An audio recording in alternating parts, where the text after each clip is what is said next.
say everything's bigger in Texas, and the tracks are certainly on that list of items. Good morning, good afternoon, good evening, ladies and gentlemen. Welcome to the first split here tonight for the North American Sprint Series. My name is Nick Amon, and as always with these North American broadcasts, it'll be just me here in the booth for the first half of tonight's race, and then of course we'll be joined later on by Kevin Parody, and on top of that, Mr. Sam Raworth will be joining us in the booth later on in the broadcast. So a new face in the booth, a new voice, if you will. But we are here in Austin, Texas at the Circuit of the Americas. I have not had the chance to race on this just yet. I've been doing pretty much everything else except sim racing. But we had quite the race earlier today for the EU split. They put on quite the show. It was a bit of a wet race. The practice was pretty dry. Qualifying, there was pretty light rain, and then during the race itself, it just stayed at moderate rain, and that was it the entire race. Had a couple of issues with some drivers spinning out, but overall it was a very decent race for everybody, barring those first few laps. A very commanding performance from Ben Mullard in the Audi. Just took away from the lights, and that was pretty much it. Despite having a spin at the top of turn 1, managed to keep that gap to Vining and then build upon it and cross the line in no time at all. And a couple debutant who surprised even I, as well, you know, with these new drivers, you never know what they bring to the table. And for that split, it was I have the name here. Oh, he might not even be on the list. He might have just popped in. Yeah, he may have just popped in. It was Vinogradov from Russia. It was actually an amazing drive out of him, up from P5 to P3. I'd like to welcome everybody here tonight. B-Rad, you've been to Houston, and there was a fast food place about in the middle of a 500-car parking lot. Wonder how many customers they were expecting. Probably at least 2. And Vulcan, welcome to the stream. I'm sure you're getting ready for your round here at COTA, but we're going to look to the times. Right now it's Renato Dornelis on top with a 2:06.115, and that's only after 3 laps, so that kind of goes to show you just how good this guy is. And then behind him, as always, is actually going to be Kenneth Portis, a driver who is very familiar to being at the top of the timing sheets. A 2:06.2 or a 2:06.28 for him, so only about 0.17 off your race leader. And then Timothy Flomger, another driver, very much comfortable up at the top, 2:06.37. So very solid. Jonathan Clifford, I've been raving about him day in and day out from his first season in Sprint to now. Absolutely insane improvements from this guy. P4 at the moment here in practice.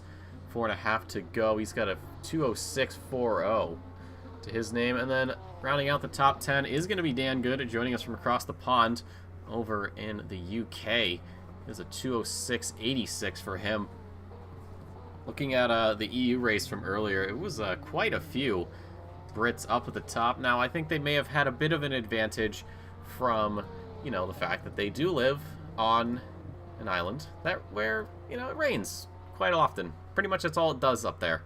So I'm not saying they had an advantage, but certainly did very well, even with the debutante of Vinogradov.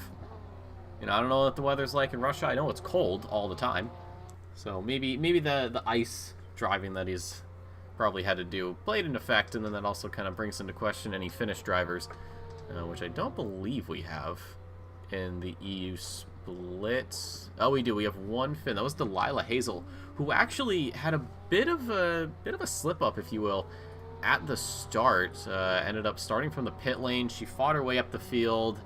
Had a little bit of some looseness in the car, but did finish in P10. So it was a pretty solid afternoon for her. These drivers after tonight will have 2 weeks between now and the Brickyard at Indianapolis. So that'll be very exciting. That'll be the last new track in this America Pack DLC. So we will wait and see who's been preparing the best out of all of them.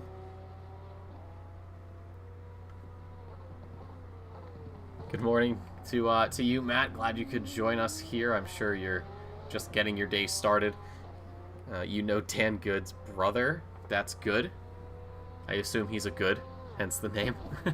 But looking through the field, Michael Landry actually popping up into the top 5 here in practice with a 206, 777, lucky 7s. So we'll see if he can keep that going later on in the broadcast. Brian Rasco sitting in the pits right now, taking a little bit of a kick back and relax. 207.01 for him. Thomas Dagg, a 207.6. Austin Carpenter, 207.8. And then Leon Burke is the first driver into the 208s, 208.04. So just barely outside of that 207 range. Chris Frizza, P11 right now, 208.25. Nothing crazy for him. Braden Thompson, P12 for the number 14. Currently the top, the fastest amateur class driver over Lewis, Parody, Raworth, Rasmussen, and well, we won't count the safety car. But Rasmussen is a new driver here as far as I'm concerned. I don't think he was here last week. He could have absolutely have been here.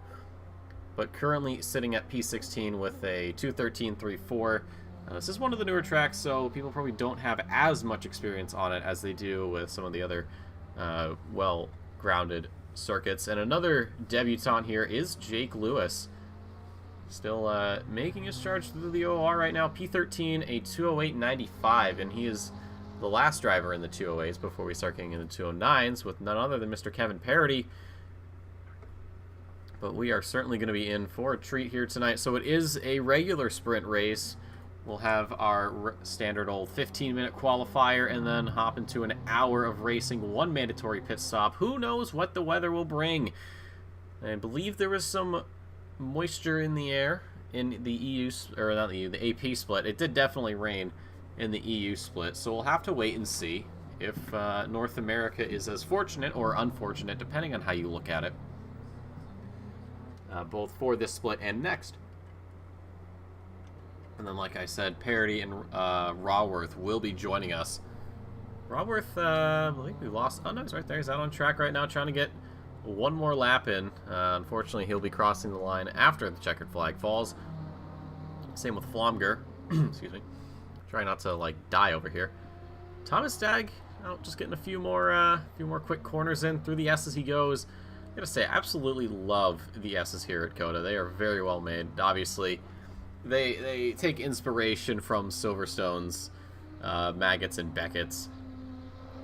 But I feel like the extra couple of turns really makes this interesting. And they are a set of corners where you do have to slow down. I don't think I've seen a track where the bends get wider with more speed. Although that would be very interesting to see. So maybe perhaps we pull that off someday. Does it actually rain in Texas? Apparently it does. I am just as surprised as you are. Now, if this was like Arizona, I would probably have several questions. Because as far as I'm concerned, I don't think Arizona actually exists with rain. I think it's just hot all year round, and they'll let you know. The people from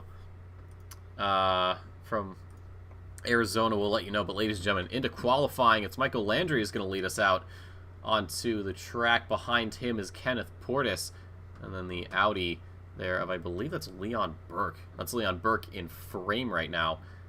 That has to be car number 177. That is Dagg. And then behind him, of course, the Lamborghini of none other than Jonathan Clifford out of the pits. And then out in the Ferrari is going to be Frizzo. We've got Flomger here making his way out. Behind him is Rasco. Lewis there and Skylar Loverink, our main focus right now. And then we've got just the last few drivers making their way out onto circuit. Track position is very, very important at this circuit. So we will sit here with Michael Landry as he will set the bar right at the start. He was the first one out.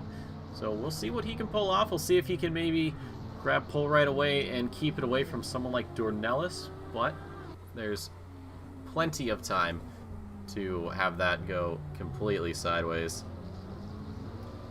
Matt, I'm not certain if F1 raced here with a flooding issue. They could have. I wouldn't put it past them. I know we had the Spa race, which was a thing that existed. But no, I'm not. I can't recall directly off the top of my head if the COTA race had the same sort of issues in F1. Speaking of F1, for those of you that are unaware, Daniel Ricciardo will be parting from McLaren later on after the season ends, which does suck.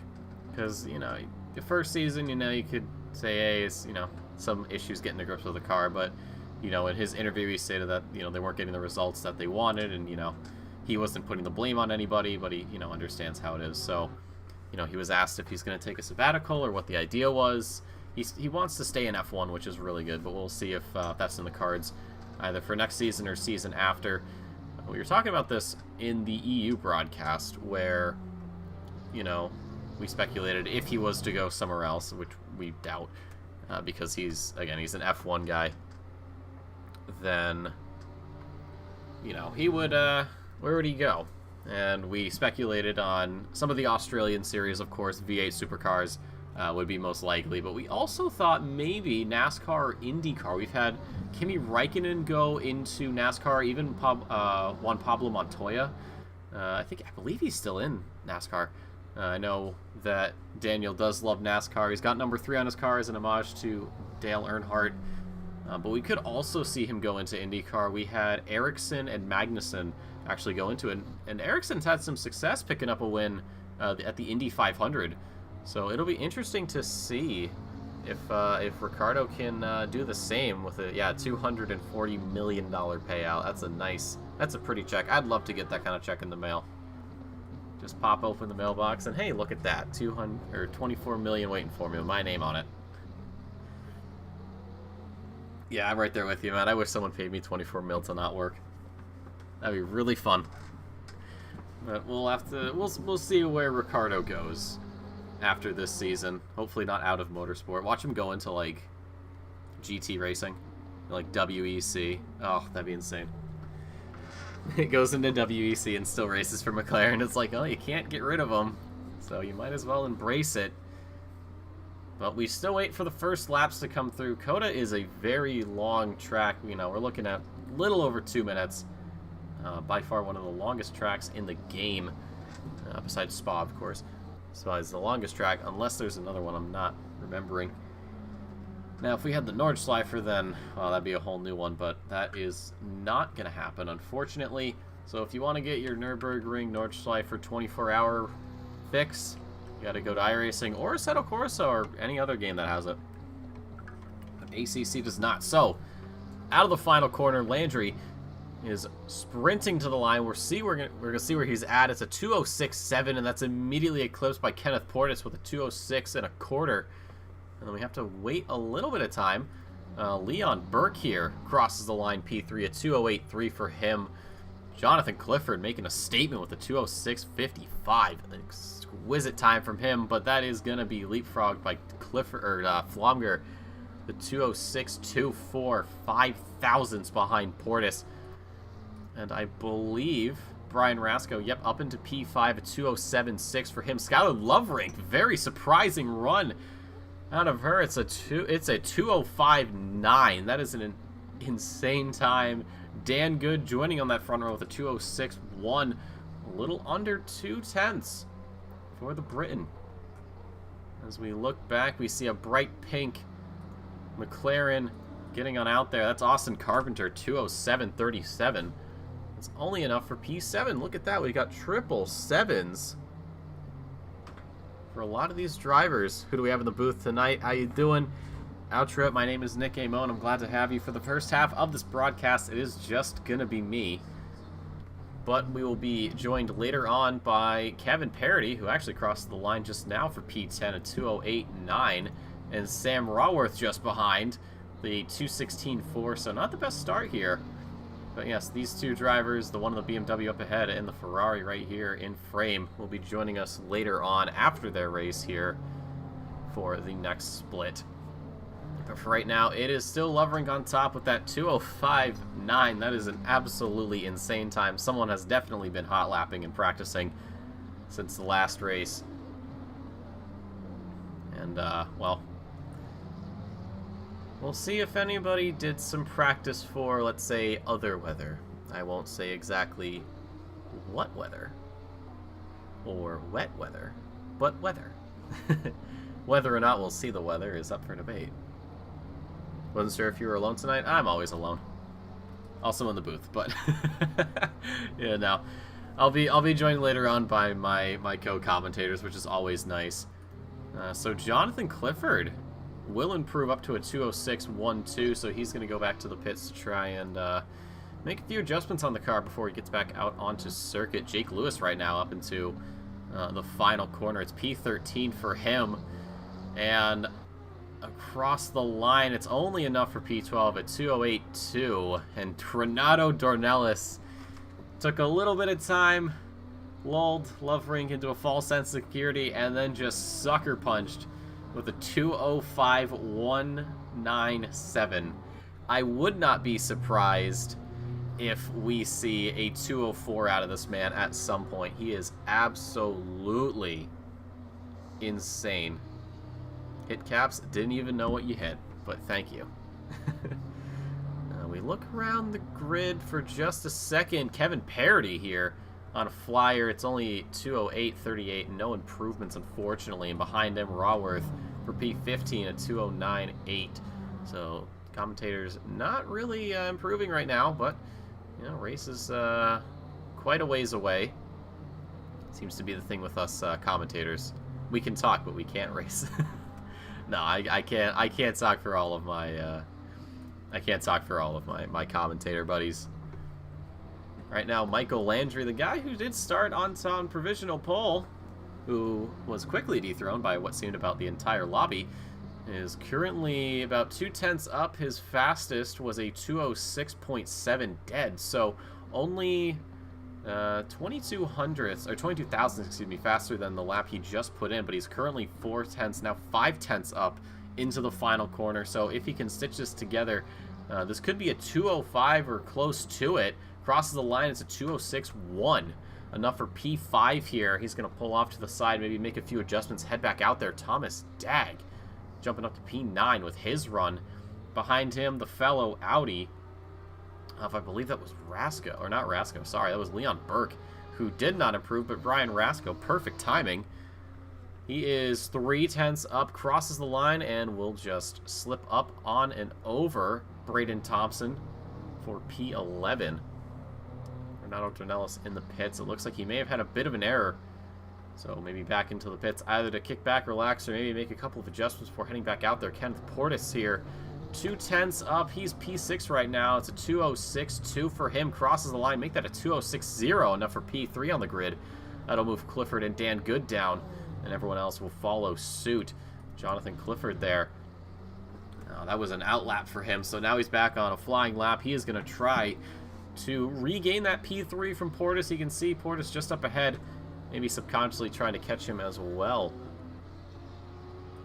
We see Sam Raworth for the Distinguished Amateur Motorsports will improve, but won't move at all. Stays P16 behind Kevin Parody.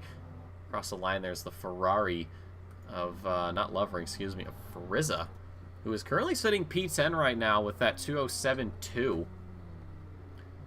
He'll be looking to try and improve that over the next couple of laps of these drivers. A few more laps to go before the end of qualifying. Most of these drivers, I think, are all set and ready to just say, you know what, I've got what I needed. I'm here to race. I'll take a breather. Leon Burke right now around this very technical complex. Almost half a second up if he can make this stick. This could potentially be a P11 or maybe even a P10 start for him, depending on how well these last few corners go. A top 10 start for anybody really is a good thing, but that does unfortunately put you dead center in the pack. Especially going up into turn 1, you have that very steep climb up into a heavy blind left-hand corner. And Burke, enough for P12 for him.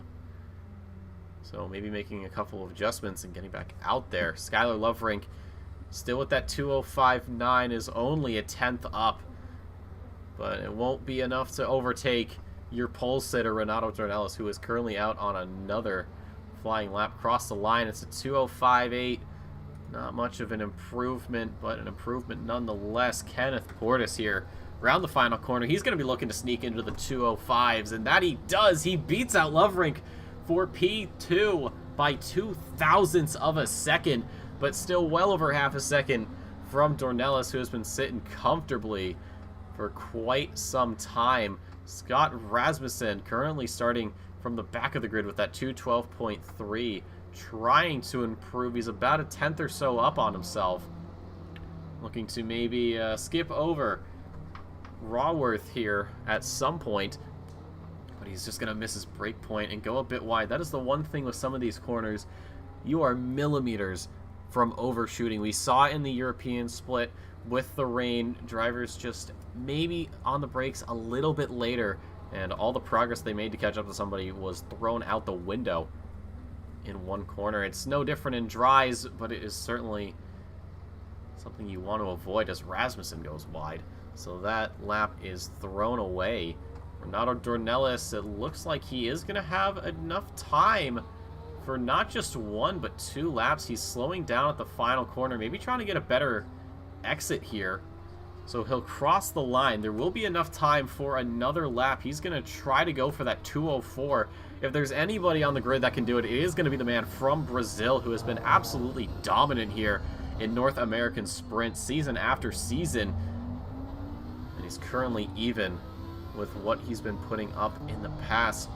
Kenneth Portis right now, a bit of an improvement, has a little bit of traffic up ahead, but maybe using that to his advantage over all of the sausage curbs.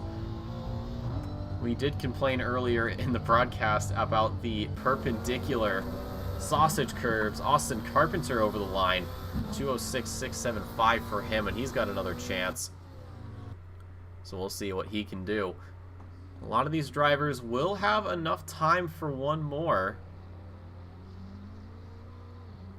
But right now, it's Renato Dornelis really putting that car to good use. I'm not going to say just how much the delta is, but the fact that I'm focusing, it must mean something. He is trying everything possible. Kenneth Portis staying in P2 at the moment, wasn't able to improve. Looks like he might have had a little bit of traffic to let through.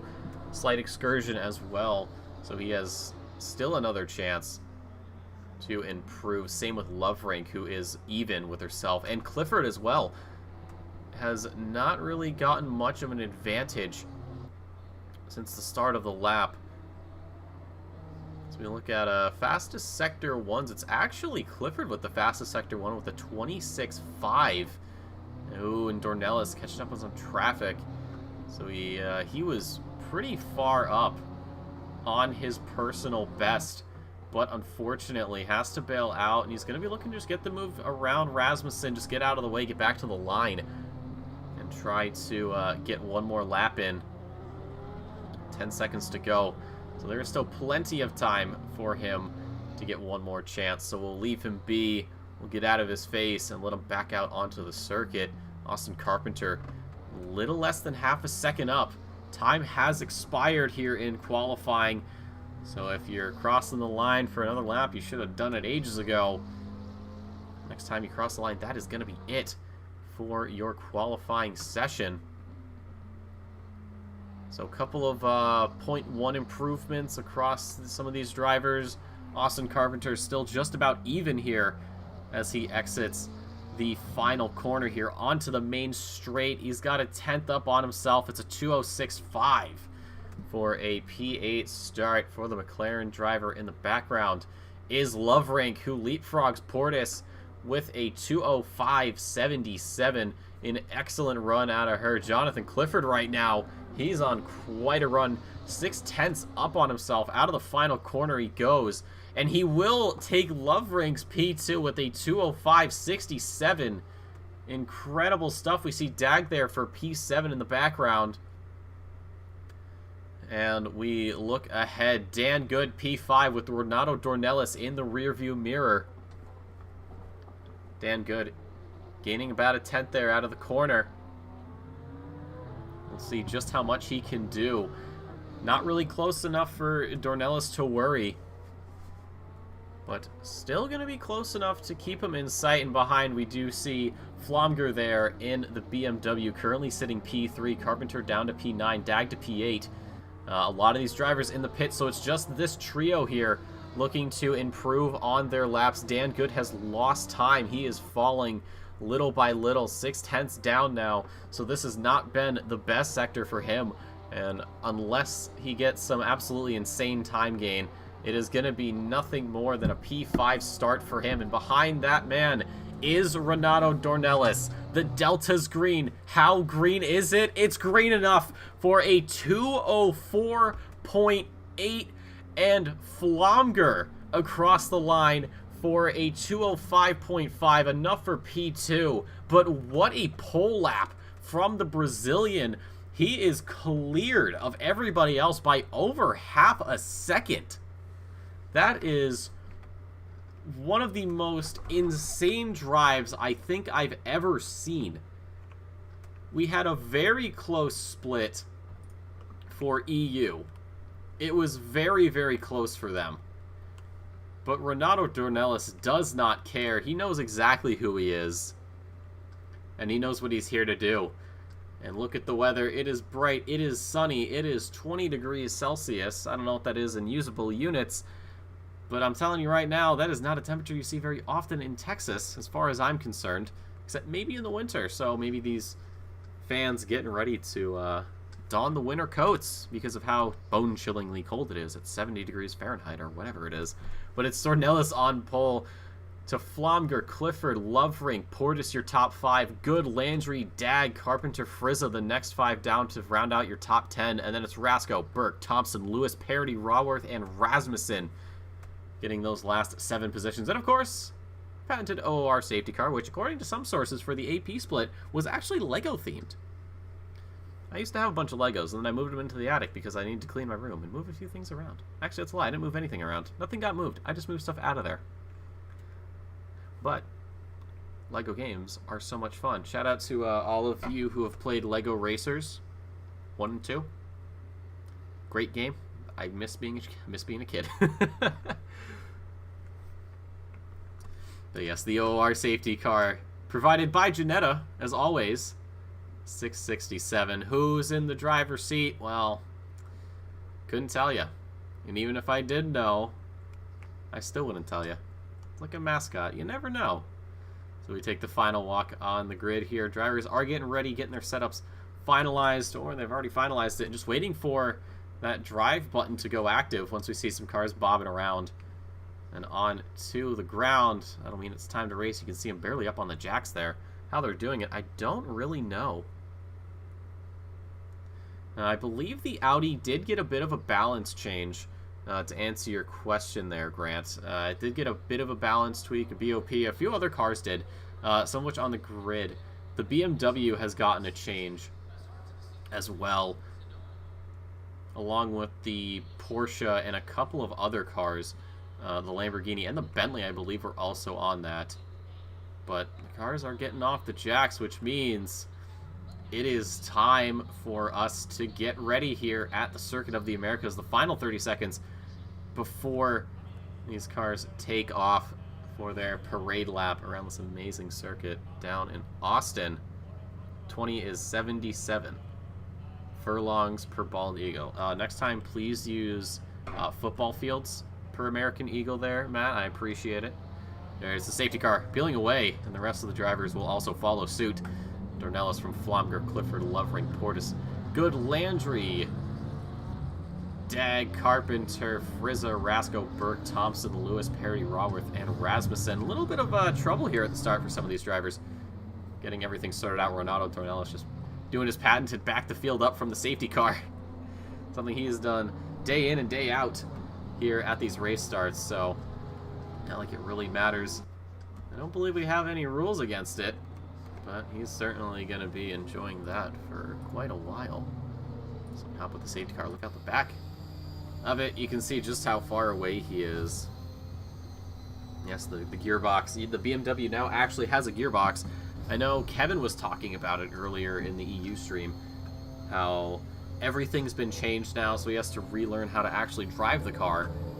As, well, oops, when you have 6 usable gears, as he put it, well, you sort of just get a little bit of a wrench thrown in the works, and you got to work it out from there. No GTRs here tonight, Piper. Unfortunately, the Nissan, not the Nissan, the Nissans, currently on a little bit of a vacation I don't remember exactly if our Druid split does have 2 Nissans, but unfortunately neither have marked attendance, which is surprising because the other Nissan, or one of the Nissan drivers, is Hamza Golzar, who has been a very, very solid driver for the Japanese manufacturer, as well as here in North America. Swampy, welcome to the stream. No Aston or Boatleys. No, the both cars actually got hit with a BOP change in this most recent patch, the 1.8.18 version of the game, which obviously we are playing on. And also, just like take a moment here, if you haven't seen our Racing for Babby, one of our amazing members of this community was recently diagnosed with bowel cancer. So we have a special race coming up on September 9th at Paul Ricard. It's a race for him, as well as a fundraiser, GoFundMe, to help try to alleviate some of the financial burdens that, well, cancer causes. We fight cancer, and, well, we got plenty of hands to throw at it. But for right now, it is 2x2. It is Renato Dornelis, who absolutely smashed qualifying by well over half a second. Behind, or beside him, is Flomger. Behind that, it is Clifford and Loverink. Incredibly well for them. Portis, good. Landry, Dag, Carpenter, Frizza, Rasco, Burke, Thompson, Lewis, Parody, and Raworth, with Rasmussen just behind them. So as we pull onto the start-finish straight, Renato Dornelis is going to be looking to get his foot down and get out of there as soon as he can. Try to carry that advantage he had from qualifying in the Audi. There's a BOP change. Did it make it stronger? Did it make it weaker? It doesn't matter because it's Dornelis in the driver's seat. And we're green, green, green here at COTA as we head up the hill towards turn 1. It's going to be a heavy braking zone. In the back, Portis actually getting a little bit on the brakes earlier. And into the back of Loverink is going to be the Porsche there of Dan Good, but so far everybody gets through just nicely. Now we got 2x2 action here as we head down towards the S's, even 3x3 in the background there with the Audis and the McLaren as well. We've got Jonathan Clifford off at the start of the S's, just going to fall back into line in front of Portis and behind Loverink, but this has been a very good start for everybody. No issues at all. These drivers now just getting ready to get these laps done and dusted out of the way. Renato Dornelis trying to open up that gap immediately here as he brings us to none other than the corner before the longest back straight known to man. This is the one spot where you have to be ready to hit the brakes. Little bit forward, little bit back, and it's all gonna go down for you. You can already see the gap he's opened up down to Flomger and the rest of the crew. This has been absolutely no problem at all as he leads us down to the heavy braking zone at the end of the straight. Everybody else following suit right now. Hopping back here, Michael Landry right now. Feeling a little bit of pressure from Dag while trying to catch up to Dan Good. A little bit of a German manufacturer sandwich for him. Nothing he can't handle, nothing he can't stomach. And his fellow McLaren driver, P10 Carpenter right now. And it looks like there's opening up a bit of a gap here to the back three of Raworth, Parody, and Rasmussen. So we'll be keeping an eye on that back three, seeing if they can give us some sort of action. Under the watchtower they go. The highest point here on the circuit. I would love to get a view from up there at some point. But this has been an excellent start for the entire grid. A couple of position shuffles, but besides that, nothing much. Actually, I'm willing to bet that there wasn't even a position. I think everybody sort of stayed where they were. Maybe one or two, but down the front straight we go. It's Dornelis from Flomger, Loverink, Clifford, Portis, top 5. Good, Landry, Dag, Frizza, Carpenter, the next 5 down. And we head on. Clifford looks for a little bit of a move down the inside of the Ferrari, but just backs out of it. It's too early in the race. There is still plenty of time. The pit window opens 5 minutes after the race start. And most of these drivers, I would assume, would go maybe half and half here for this race. And then once they get that sorted, get back out on track. But there's going to be some who definitely try to go as long as they can. Austin Carpenter here trying to chase down Frizza for that P9, but he's got to worry about Rasco right behind in the Audi, one of the cars that got tweaked a little bit in the most recent update. And you can see the back three sort of just spreading out themselves, but for right now, it's hot lap mode for most of these drivers. Austin Carpenter here giving a little bit of a slipstream to the 135 Audi behind. But not going to be much, but if there's a place you're going to give that, it's going to be here in the backstretch, is going wide as Rasco. Burke is going to just push on through with absolutely no problem at all. Rasco just getting that exit a little bit wrong and has to, unfortunately, concede a position. And he's going to also lose a position to Thompson, who gets a little bit of a bump there as he goes around down the inside at the end of the back straight into the heavy braking zone, trying to defend that inside corner as best he can. But Rasco fighting back, not ready to give up. He's going to have the inside line for this next corner, and that's going to even pull Lewis into the mix here. So Brian Rasco starting to get the wheels going again, and he's got to pull away from these two, try to minimize the race damage done to him and get back up to where he was before. Gonna hop back up to the front here. Kenneth Portis has been trying to catch Clifford for quite some time, but Dan Good appears to be gaining even more time than Portis is. So this could potentially be a battle for P5 soon enough if Clifford can keep putting in these laps. The last lap for the Lamborghini driver was a 21:01. Portis a 20. Never mind, it's a 2:07.9 for Clifford, a 2:07.5 for Portis. So he has gained quite a bit. And out of the final quarter, actually, Good is losing time as Landry's going to pull to the inside here at the top of the hill down into turn 1. Is Landry going to take this position? Yes, he is.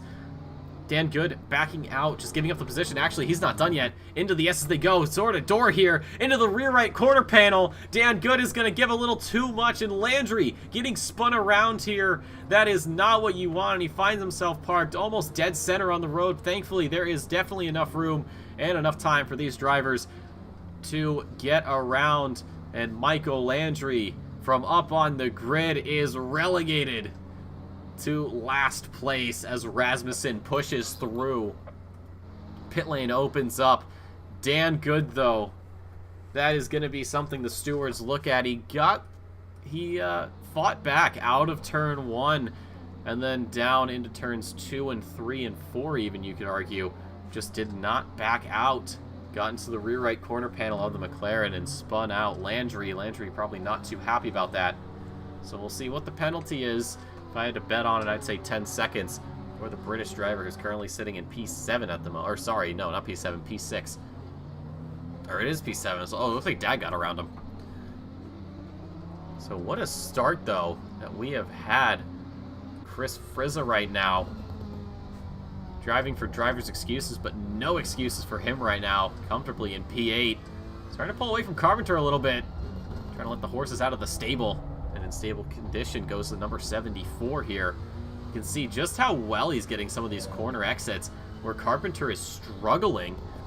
Leon Burke right now having to defend from his fellow Audi driver Brian Rasco. This is for P10 right here as they go through this double right-hander. Incredibly satisfying. Looks like Rasco maybe thought about showing himself down the inside, tried to spook Burke off the line, but nerves of steel for the 558 driver. He maintains his position. Dan Good is looking at an Audi that's got a slipstream out the inside. It's Thomas Dagg here as they go up the hill into the left-hander.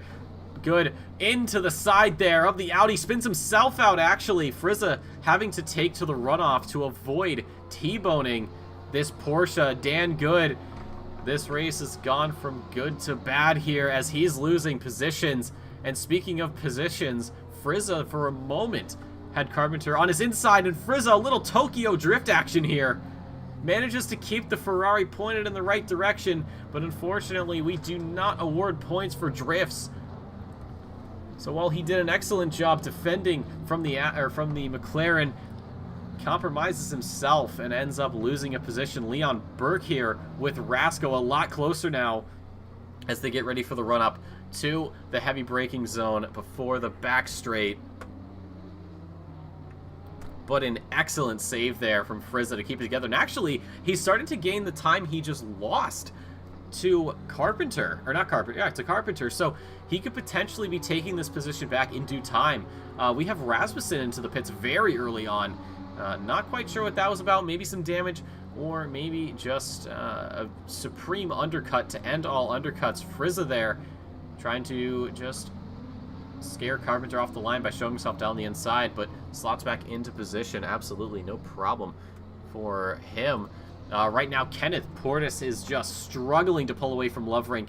Loverink right on his rear bumper has been hounding him this whole time. The last lap for Portis was a 2:07.7. Loverink was a 2:08.0. So there must have been something in this lap that gave Portis a bit of a shake as he starts falling a little bit behind there to Clifford, who's sitting in P3 right now. Fastest lap is Dornelis with a 2:05.995, barely enough under that 2:06 mark. This race still young. Those tires still young. Could definitely make something happen here. Austin Carpenter again with Frizza behind with that slipstream, and just up ahead it is Dan Good with Thomas Dagg, but just not close enough at all for that slipstream. Leon Burke thought about having to deal with Rasko down the inside. Rasko actually looks like he might be going for a bit of a switchback, but no. Just pulls back behind here. Just following Burke through the S's. I thought he might have had a chance to go door to door, but it was not meant to be. Rasmussen coming out of the pits with a drive-through penalty. That should be converted, maybe for track limits. This is the one track we did talk about earlier in the day, where track limits are, you know, white line is white line and that's it. And we will not be surprised if a lot of these drivers do end up having to deal with that. Let's see, Leon Burke in the rear view. There's the Audi.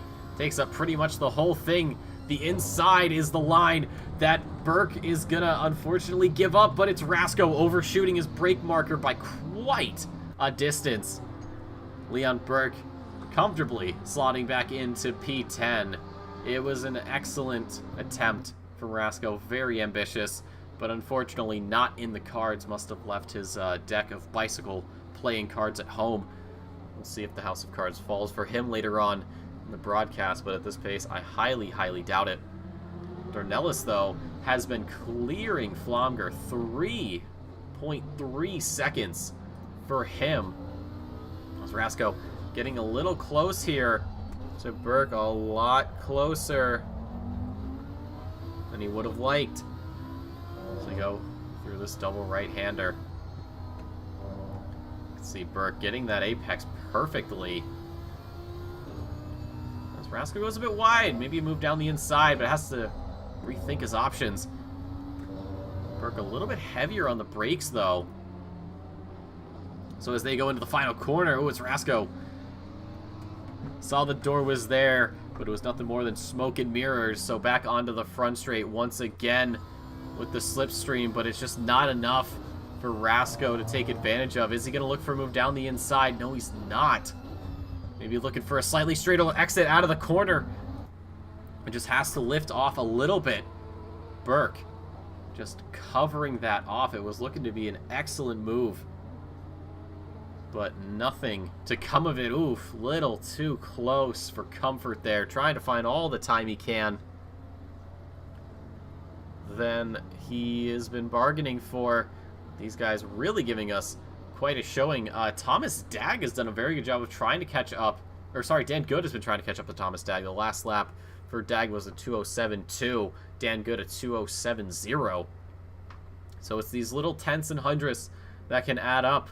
It's one thing to catch up. It's another thing to get around. That's where the problems really start to flourish. But things have settled down. We see Carpenter and Frizza leading us down the back straight with Burke and Rasko. Again, Burke pulling way to the inside. He knows that Rasko does have that slipstream. He knows he's going to try to go for a move, so he's going to try to defend it as best he can. Into the braking zone they go. Leon Burke meeting that apex perfectly and continues to maintain his position. But the question is, for how long? As Rasko thought for another move down the inside, but just not. It's meant to be. Dan Good picking up 10 seconds for the incident with Landry early on. Rasmussen diving into the pits to serve that drive-through penalty. But it is getting incredibly scary here for Burke, as he is just going to leave that inside line wide open. He knows that Rasko doesn't have a chance. Not a prayer in the world of making that, but he will just let it be. Right now, Thomas Dag has a Porsche to worry about as they head up the hill into turn 1. Not close enough for Dan Good to really do much of anything. The last lap for Dag, a 2:07.2. Dan Good still with that 2:07.0. So they are running very consistent, but it is 2/10 towards Dan Good. So if he can keep the pace up, he should be in striking distance very, very soon. He is 3/4 of a second back, so he should be getting that slipstream. But it's about maintaining it and getting as close as humanly possible for that backstretch. Leon Burke, a lot more to worry about for him, as Rasko is just so incredibly close here. A lot closer than Good is to Dag. They get ready for the run down the hill towards that heavy left-hander. You can see just how far back Rasko is. He's trying to gain all the time he can. Maybe just coasting and then getting on the brakes later. But out of this corner they go. It is Burke who is opening up that gap. It is 7/10 of a second. That is barely enough for the slipstream, but it's just not enough to give Rasko any sort of chance of catching up here. So he's just going to have to sit back and wait. Thomas Dag. So it seems like the Audis are the ones getting into the most trouble here. An Audi defending from a Porsche and two Audis hoping to avoid locking rings at some point during this race. It's a very technical section, though. Incredibly difficult to get just right. Let me just take a moment. The fastest lap still is Dornelis, who has improved it by 2/10 to a 2:05.7. No one really close enough to make a change besides Flomger, who has a 2:06.2. So half a second faster. I mean, that is absolutely insane. And the gap has already increased by quite a lot. It is 6.3, almost 6.4 seconds for the Brazilian, who leads from the number 19. On to the next lap we go. And in the background, we see Austin Carpenter with Frizza in tow. And then behind them, it is still Burke and Rasko. One driver we need to check in on really quick is actually Michael Landry, who's kind of been struggling to overtake. He got around Rasmussen with no problem at all. Rasmussen into the pits again. And he has to get around Raworth as well as Kevin Parody. Now, Parody is not blue flagged by any means, so he does not have to move over. But I'm sure Landry absolutely wants him to move over. He knows he has the pace. He can get around this BMW. Then it's up towards Lewis and Thompson, and then, well, at that point, who knows how much he's going to make up by the end of this. But he still has 44 minutes to go, and there can definitely be a change in position with the pit stops. Right now, Leon Burke, half a second, but a lot closer for Rasko now. You saw he was barely close enough for a slipstream, and he's still within slipstream range, but just not close enough to get the best effect out of it. Same with Dan Good doing a good job of keeping things together. We do end up losing Rasmussen, unfortunately. Right now, Parody coming under attack from Michael Landry as we go down the back straight, just about past the halfway point. Who is going to be braver? And it looks like it is going to be Landry making a very quick, clean move down the inside. Parody getting relegated to P15. And Landry continuing his charge back up the field after his incident with Dan Good earlier on. What a stellar little move there. Is Parody trying a different line, maybe trying to catch up, but the question is it going to be enough later on, or is he going to have to just sit back and wait? Down the front straight we go again. It is Dag and Dan Good up towards turn 1 at the top of the hill, the hairpin. Very crucial you get that just right. Drive the car out as wide as you can, get on the power, and start sending it down the hill through these turns, and then you get to the S's, and it gets very technical. It is flat like Silverstone, but just as crazy. And just a couple, I think an extra turn or two here, and a very long right to end it off. Definitely one that can catch some new drivers off guard. Dan Good getting a much better line here. It looks like Dag may be struggling, and Dan Good picks up a drive-through for track limits. This is the one track where you absolutely need to be respecting that. And Dan Good, in his haste to try and make up positions, diced with the line a little too much, gets sliced. And in the background, we can actually see Leon Burke getting a bump there from Rasko, as Rasko, a very questionable dive down the inside. These two leaving quite a lot of space here between each other. They want to take a minute just to cool down as we go door to door down the back straight. Leon Burke on the racing line right now, and he is just barely behind Rasko. It seems like neither of them can decide who wants to go. Slightly different lines for the both of them, but the move is done for Rasko, perhaps not in the cleanest of fashions. So he went down the inside and got a touch there on the door of Leon Burke, who looks like he might be struggling all of a sudden. Perhaps that touch sort of unsettling him a little bit mentally. It's Rasko going over those sausage curbs. But for right now, this is really the only position change. Leon Burke falling out of the top 10, Rasko getting it. We'll see what the stewards think. As Leon Burke begins to charge once again. Dan Good into the pits to serve his drive-through penalty. And it looks like also to make a pit stop? So I don't know exactly how far the pit boxes are up. And, well, just like that, Dan Good decides to park up the Porsche and call it a day. The 10-second penalty was a little too much, along with the drive-through, so Porsche back in the garage, and we'll get shipped over to Indianapolis for the race in 2 weeks' time at the Brickyard, and that'll actually round out the American DLC for him, or for this field right now. Jake Lewis with Kevin Parody behind. So this is the battle for P13, two amateur class drivers here. It's still Braden Thompson who gets to hold all the bragging rights for the amateur drivers as he sits in P11. And Mike Landry has been trying to catch up as best he can. We can take a look out the front, and where is Braden Thompson? Well, there he is, just getting around this final corner and disappearing under the protection of the hill. Landry has quite a lot of work to do to catch up, though. Last lap for Thompson was a 2:08.3 and a 2:08.5 for Landry. This is not what you want if you're trying to play catch-up.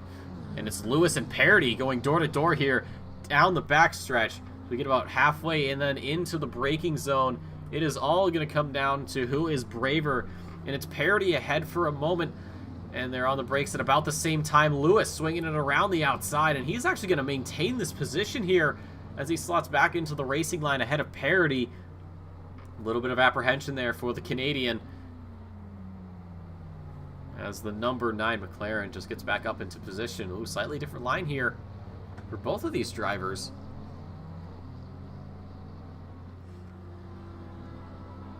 But it is certainly starting to settle down here for all of our drivers across the grid. Loverink actually has Dag to worry about. Dag has done an excellent job of, well, he was pulling away from Dan Good, of course, and then Dan Good leaving the scene. So this is absolutely no problem at all. Also, yes, Swampy, you're correct. Indianapolis breakpoints are in feet, as this is America, and we use the Imperial system. But right now, Imperial system is not going to matter in this race. It doesn't matter what measurement you use. The distance between Loverink and Dag is shrinking as they get ready to go around this backstretch one more time. Slightly later on the brakes, it looks like Dag's going to maybe sit back and say, you know what, I'm going to get this slipstream on this back straight. I might as well give it here, or I might as well go for a move at the end of the straight if I can. But you can see, even with the slipstream, Loverink still maintaining about a car's length, as it's going to be to the inside with Dag. Maybe a bit later on the brakes here. No, it's going to be about the same, but he's going to cover off the apex. Loverink not backing out just yet. Door to door out of the corner. The inside line is for the Ferrari, and she's going to cover that one off, giving Dag a taste of his own medicine and maintaining this position and pulling back ahead. What an excellent little battle there we've had with these two. I don't think we are done quite yet. This Love Rink, not the best exit there. It's going to reel Dag in a little bit more. These two, a tug of war here for a P5 finish. But across the scene we go. Lewis still dealing with parity.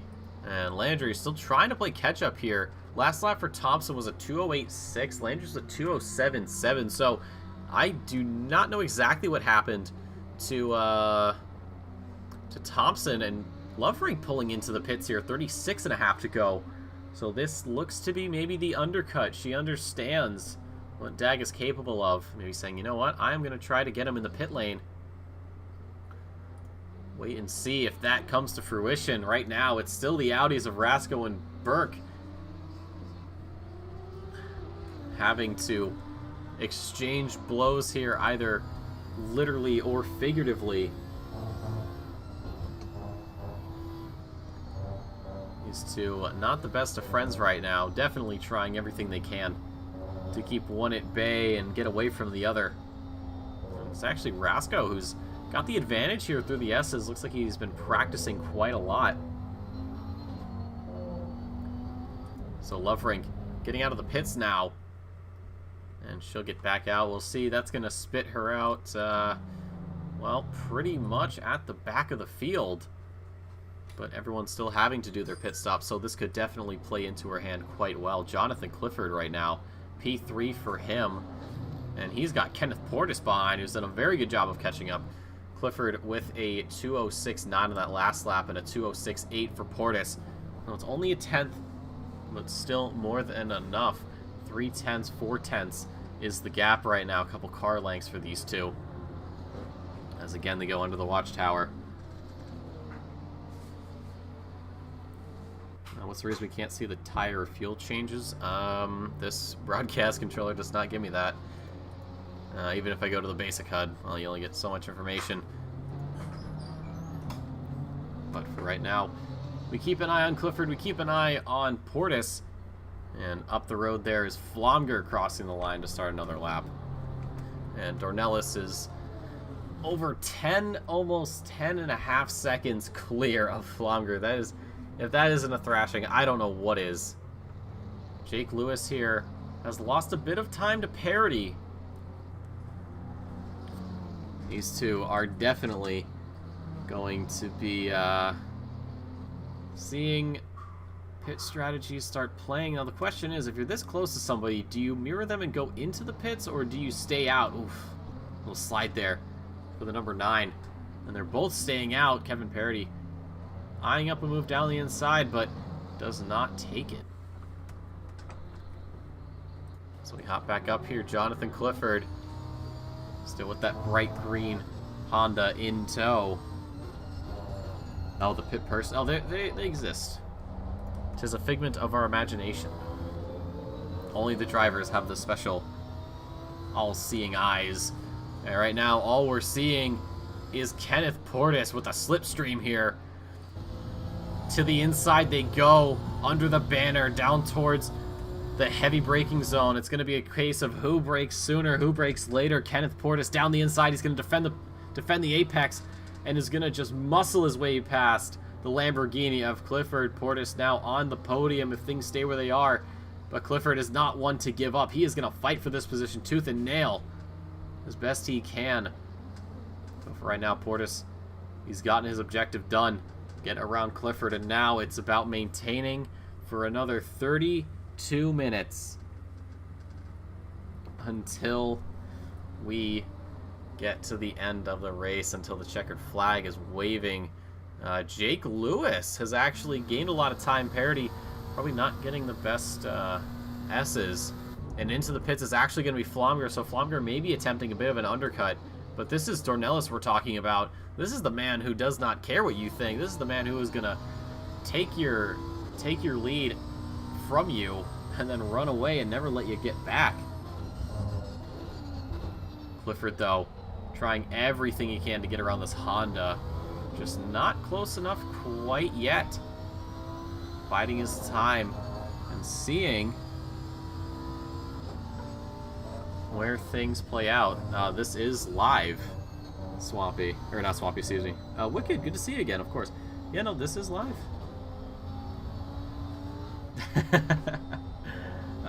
Yeah, goodness. Earlier was the EU split. So if my voice seems very familiar, you go, wait a second, I've heard you before. Yes, it's because I was here earlier. Flonger now out of the pits. He's all done and dusted, 31:40 on the clock. So he takes a nice little stroll down the pit lane. I always find pit exits nice. Just a moment to recollect yourself. So we hop here to this battle again. Portis, quite a distance down to Clifford. And when you're on the back straight, that is a good thing. You do not want to give your opponent as much of a slipstream as they gave you. You could have been watching Cliff practice, most likely, because he does not participate in the EU split. I would like to, just so that way I don't have to. That way I can actually do some racing, because it's my organized league's sim racing itch is back, and I need to get that sorted. Who knows? Maybe I do rookies and just, you know, go la la la la. Racecraft is definitely not what it used to be, with all the time I've spent in the pits, or in the booth rather. But we continue to watch this battle unfold here lap after lap as we get to the halfway mark. And into the pits is Dag, so this appears to be the undercut onto Portis. So now Portis has to judge whether or not he wants to stay out on track for a few more laps, or if he comes in at the end of this one. As we do see Clifford slowly making his way down pit lane, as along with Dag, who also decides that it is time to pit. Austin Carpenter staying out. Frizza as well into the pit lane. Maybe the undercut. So this is where we see a lot of undercuts starting to take place. The two Audis of Brasco and Burke will decide that now is not the time. Same with Thompson. As we do cross that halfway point. Landry as well, sticking to his guns and sticking out there on track. And it's Lewis, Parody, Raworth, Flomger, and Loverink. Landry has done a very good job making his way up into P10. So this has been very, very good for him. Lewis passing up the pits along with Parody. Sam Raworth here is going to opt to go for that pit stop here. 29.5 on the clock. Flomger will stay out, and, well, Flomger's already had a pit stop. And Loverink as well, so we're going to start shaking up the order a little bit here. Clifford back out into the pit lane and trying to get some time away from Dag, who as well is joining him outside of his pit box and back down towards turn number 1. So Renato Dornelis, still your race leader, still with that 2:05.74 as the fastest lap.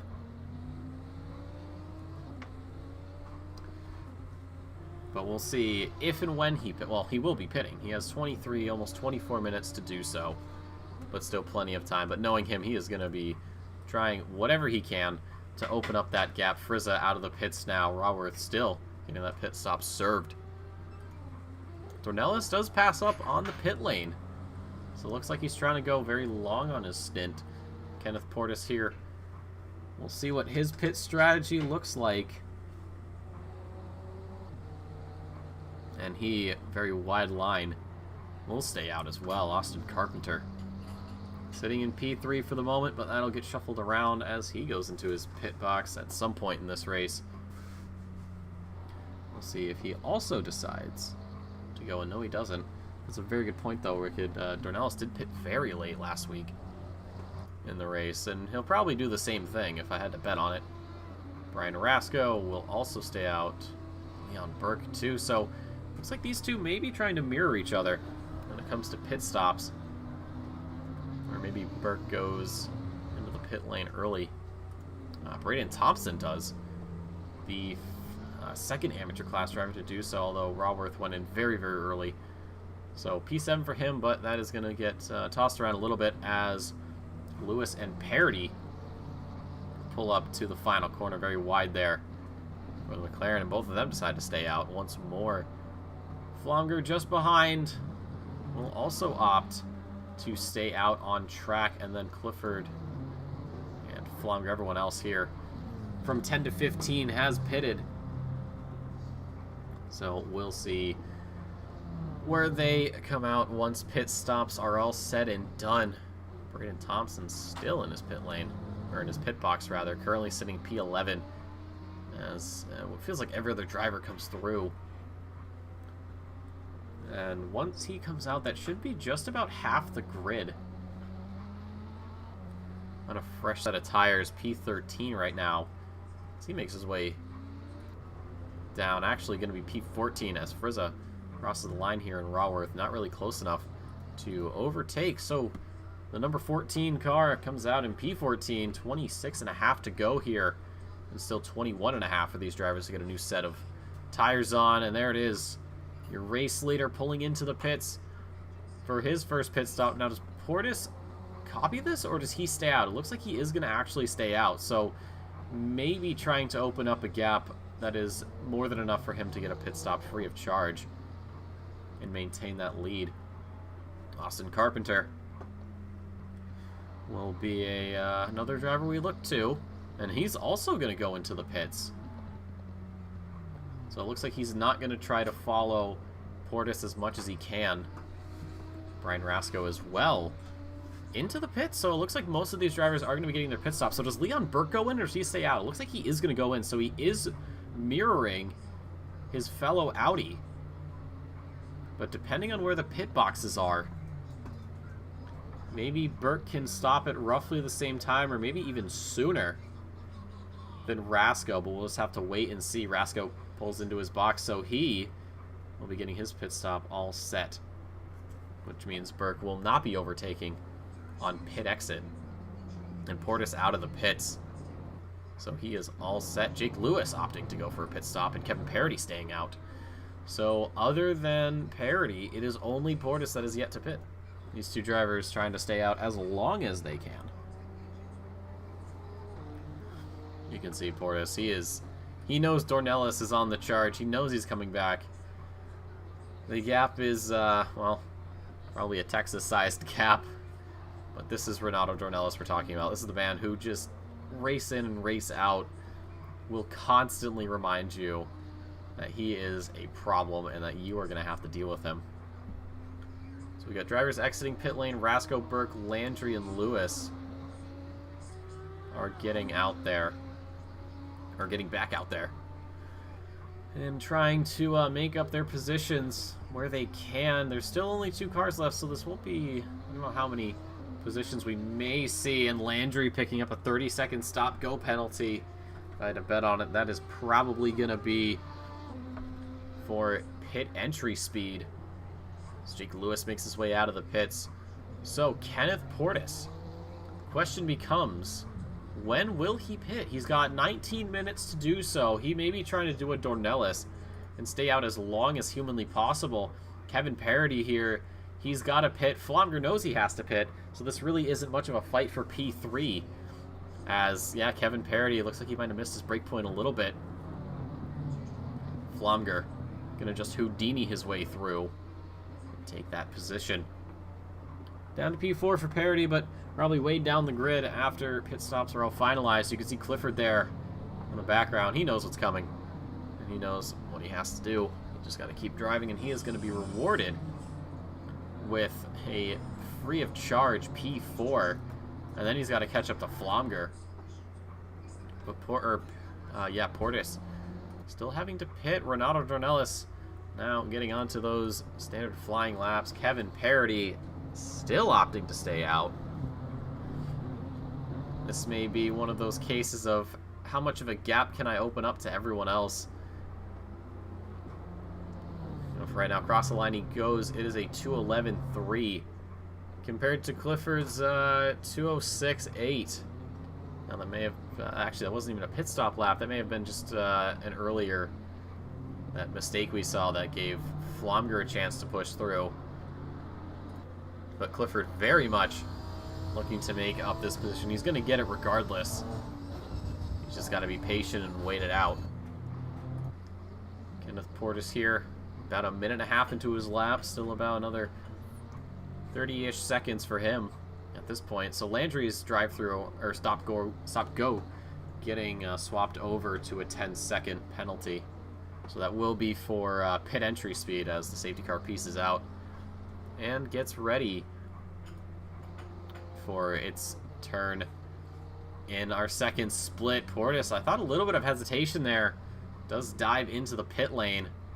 Make sure that he is at the 50-km/h mark as he starts putzing down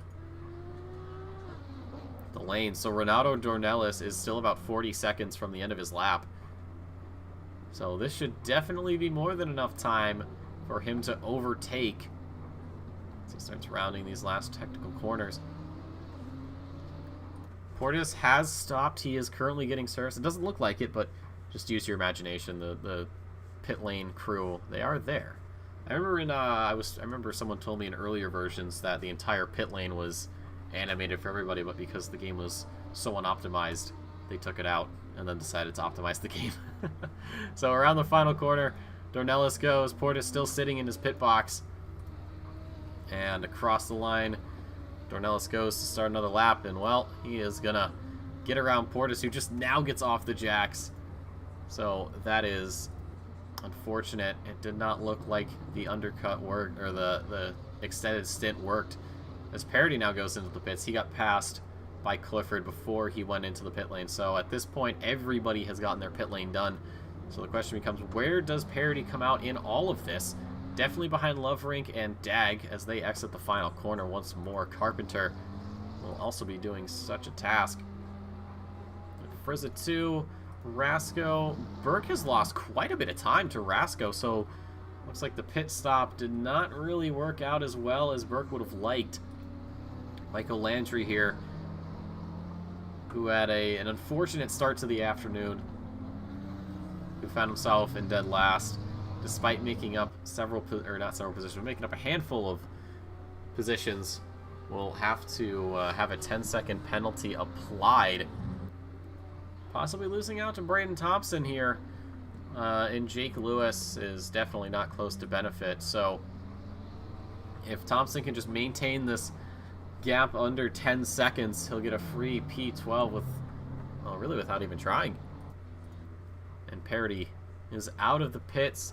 Currently P14, Sam Raworth actually exiting or getting towards the final corner, but will not be close enough to really do anything. So Parody comes out P14, and Raworth will still remain P15. Like I said, we will be joined by them later in the broadcast, as of course us commentators are good at talking, not really good at driving, and that's why we stay here in the booth.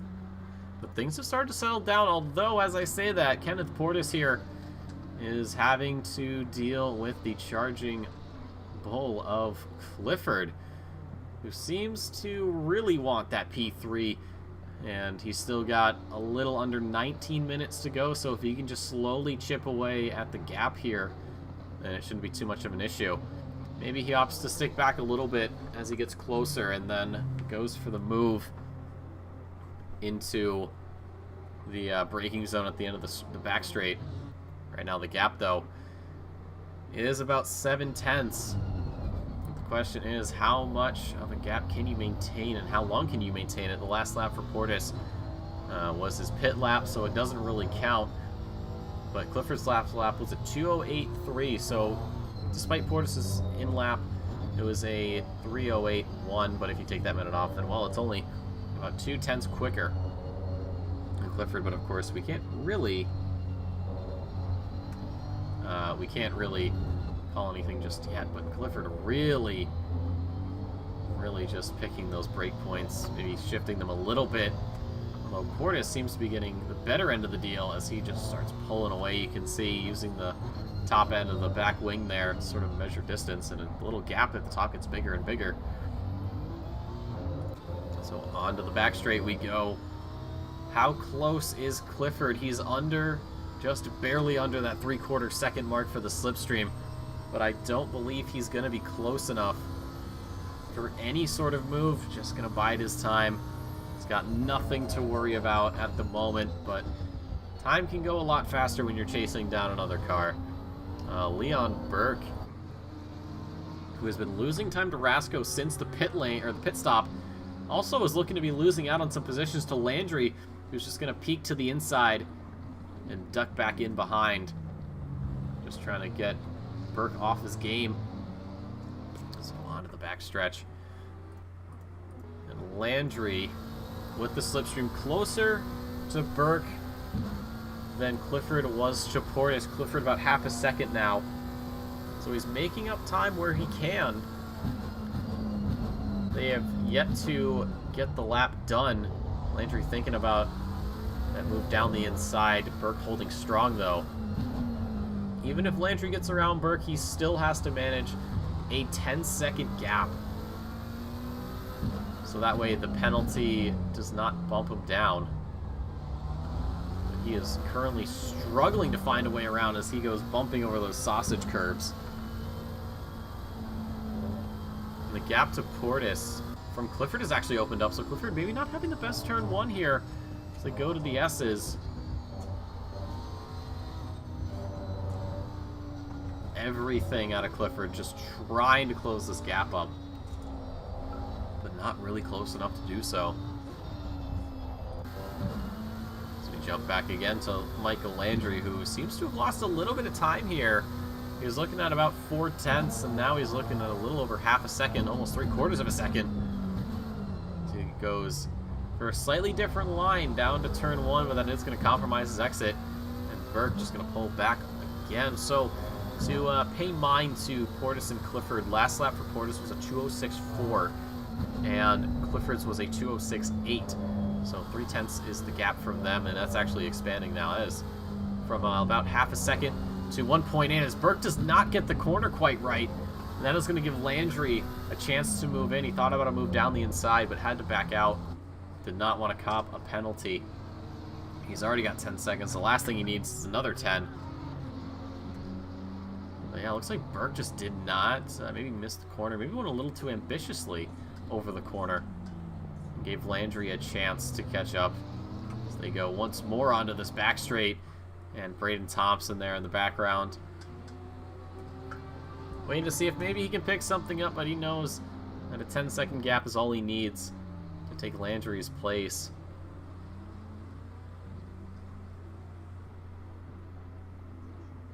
The end of the straight they go. Landry not close enough for a move, trying to find some sort of opening, but Burke is struggling to pull away compared to what he was doing before the battle he was having with Rasco. A little wiggle there from the McLaren driver. Landry looking for a move down the inside. He's going to scare Burke off the line, most likely door to door here. Inside line for Burke, so he will for the time being maintain his position. As they go around the long right-hander here before the final two corners. Landry looking for a move down the inside of the penultimate corner, and they touch, and that is both Landry and Burke losing out there. And Braden Thompson, I said he might be looking for something, and he's going to pick up 2 positions without a doubt. And Michael Landry, well, if you were worried about that 10-second penalty now, you've got a lot worse coming your way. The move looked like it would have been on if he was maybe a couple feet more forward. He could have gotten it to work out in his favor, but unfortunately into the side of Burke. They both go around. And Michael Landry going from bad to worse. Jake Lewis, I don't believe, is close enough. Although, he is looking at a 14-second gap right now, and if Landry does manage to cop a 20-second time penalty, then Jake Lewis would actually pick up a P12, but he still has 13 minutes to wait and see how that plays out. It was an unfortunate move. It was looking to be a great battle, though. Landry maybe just getting a little too impatient, and it bites him. So we jump back up here. Kenneth Portis has been doing quite a good job pulling away from Clifford right now. A 2:06.1 for the Honda driver and a 2:06.6 for the 998 behind. Portis has done an excellent job, though. Out of the pits, he did have to worry about Clifford for a little bit, and then Clifford actually ended up compromising himself at at the exit of turn 1. And just been losing time ever since.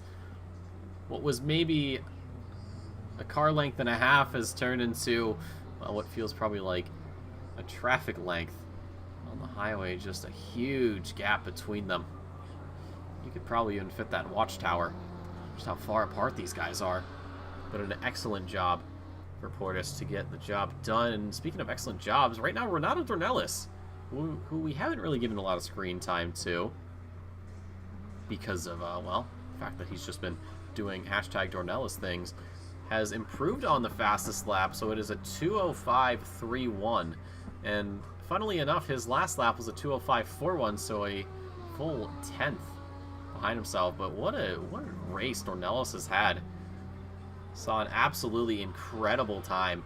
A 2:04 in qualifying. I mean, that is an absolutely alien time. The Audi did get that BOP change in the most recent patch. I haven't really checked in to see whether it was a buff or a nerf, and well, they probably don't even have that information available unless they do. But if it's a buff, then, well, Dornelis is showing us just how strong this thing is. 19.5 seconds to Flomger. And if it's a nerf, Dornelis is probably shrugging his shoulders and going, what nerf? There wasn't a nerf. This car is still incredibly strong. Leon Burke, he's got Landry behind, and Landry 25 seconds of penalties getting applied at the end of the race. Now, we do have a sort of driver license system that was introduced this season, so picking up penalties will certainly give you points on that, sort of like the real-life equivalent. But, yeah, no, this has been a race that Landry most certainly wants to forget. It has not been his afternoon at all. It started off very well, and then contact with Dan Good sent him to the back, worked his way up, and then got caught speeding in the pit lane. The sheriffs here in Texas are very, very stringent about their pit entry speed limit laws. So it was a stop-go 30, but of course we don't do stop-goes. It got switched over to a 10-second penalty, which is standard here for the OOR. But with the contact we had earlier between him and Burke, it's added another 15. So Jake Lewis, despite being over 16 seconds back, will manage to pick this up if he can maintain 25 seconds for the next 9.5 minutes. Landry thought for a bit of a move down the inside there, and both of them getting a little bit loose on the exit.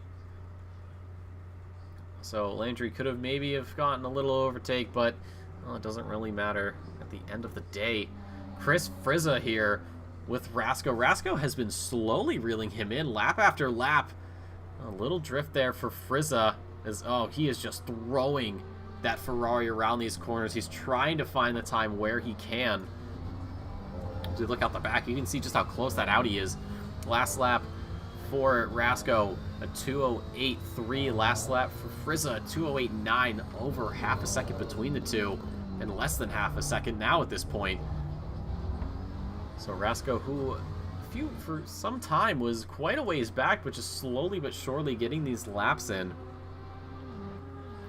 and could be looking for a move in the coming laps depending on how quickly he can chip away at that lead.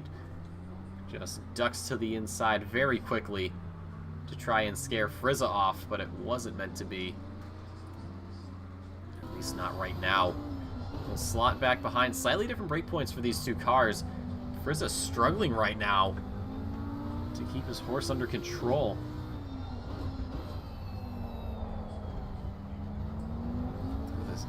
This section just so difficult to get right, but all these drivers have as much practice as they can. And if you want to see what it's like to get everything right, well, if you manage to get the replay of this race, you should probably watch Dornelis. That man is an alien here in the OOR, as he has been for what seems like every single season since he's joined. Rasko just a little later on the brakes, almost rear-ending number 74. Onto the front straight they go once again. There is a slipstream in effect here for Rasko, but no DRS as he's pulling in a little bit closer. Frizza looking to the inside to defend. but he's going to try to just bank on the fact that Rasco has to be harder on the brakes down into turn 1. Frieza, though, going very, very wide there on corner exit. And we could potentially be seeing some door-to-door action here as we head down towards the S's. But no, Rasco is probably going to opt to go for a move on the back straight. He's just going to maintain this little gap. Slightly different lines. And even though he was right there on the tail of Frieza, just losing what ground he's made up. But still a little over 6.5 to go here. Obviously, pit window isn't really going to matter. Everybody's already pitted. It is green across the board. Rasco trying everything he can to close that gap up once again. Leon Burke as well having to deal with Landry, but Landry perhaps maybe accepting his fate and sticking where he is. Look at the slipstream that Rasco gets down the inside as we get about halfway down the back straight into the braking zone. Rasco's ahead, but is he going to make the apex? That is the question. He's going to run a little bit wide, but the move is done and dusted. Rasco moving up into P8. Frieza having to settle right now for P9, but still 6 minutes to go. Frieza still has a chance to make it work. Although if he can't get his laps sorted out, then this P8 will slip away from him. It'll still be a top 10 finish for both of these drivers. But of course, you want as much as you can get. But look at the gap right now that Rasco has opened up. He got around Frieza finally and just had to put the hammer down.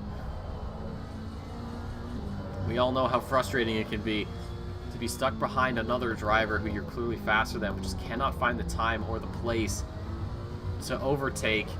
Rasco certainly living out that aspect of sim racing. Last lap for Rasco, a 2:09.2 and a 2:10.1 for Frieza. That's just due to all the battling they've done. Down to turn 1 they go. Frieza is gonna spin the Ferrari. No, he's not. Yes, he is. Goes one way, swings back the next. He tried to get any time he could. He was later on the brakes. Got a little on the gas, a little too early. That horse stumbles, and away pulls Rasco.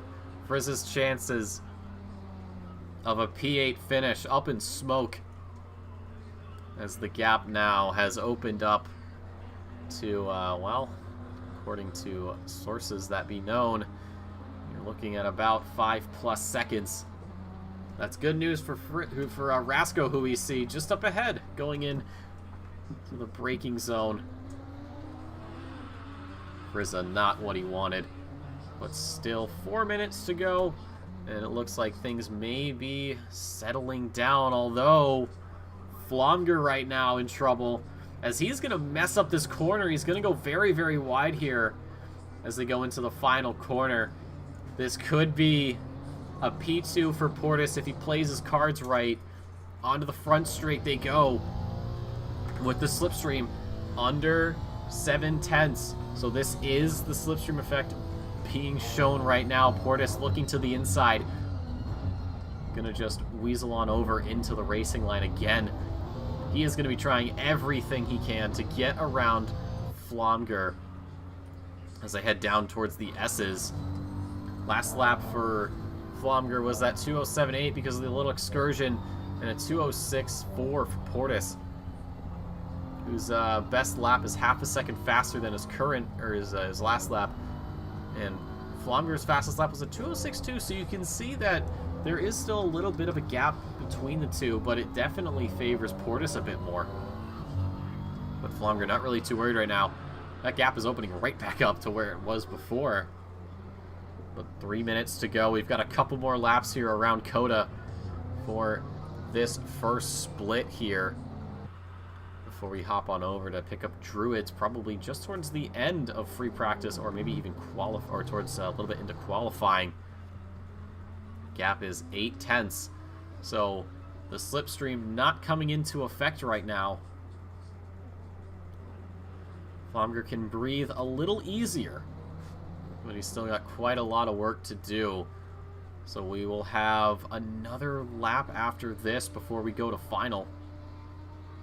Darnello so very comfortably in the lead over 11 seconds, or sorry, 26.3 seconds down to Flomger. Dornelis just absolutely showed that he has been practicing with his 2:04 qualifying lap, and it's so far it has been lights to, well, we don't know if it's going to be a lights to flag finish, but we do have to look back towards this P2. Flomger and Portis giving us a show. Everybody else has settled into where they are. We had Frasco and Frizza earlier on until Frizza made a very uncharacteristic error and just lost any and all time to Rasco, who just peeled away. Absolutely no problems at all. You can see just how much closer Portis is out of turn 1. So slightly different lines. He did opt for a bit of a straighter path there, braked earlier, and it did work out really well. But you can just see Flomger gains so much time through the S's. BMW a little bit better suited, it seems like, than the Honda, although the Honda is very strong here at COTA. And Portis is definitely showing us that right now on the podium for him, if he can keep it up. We had a Honda in the EU split, did not go as well, unfortunately. And in the background there is Jonathan Clifford, P4 for him.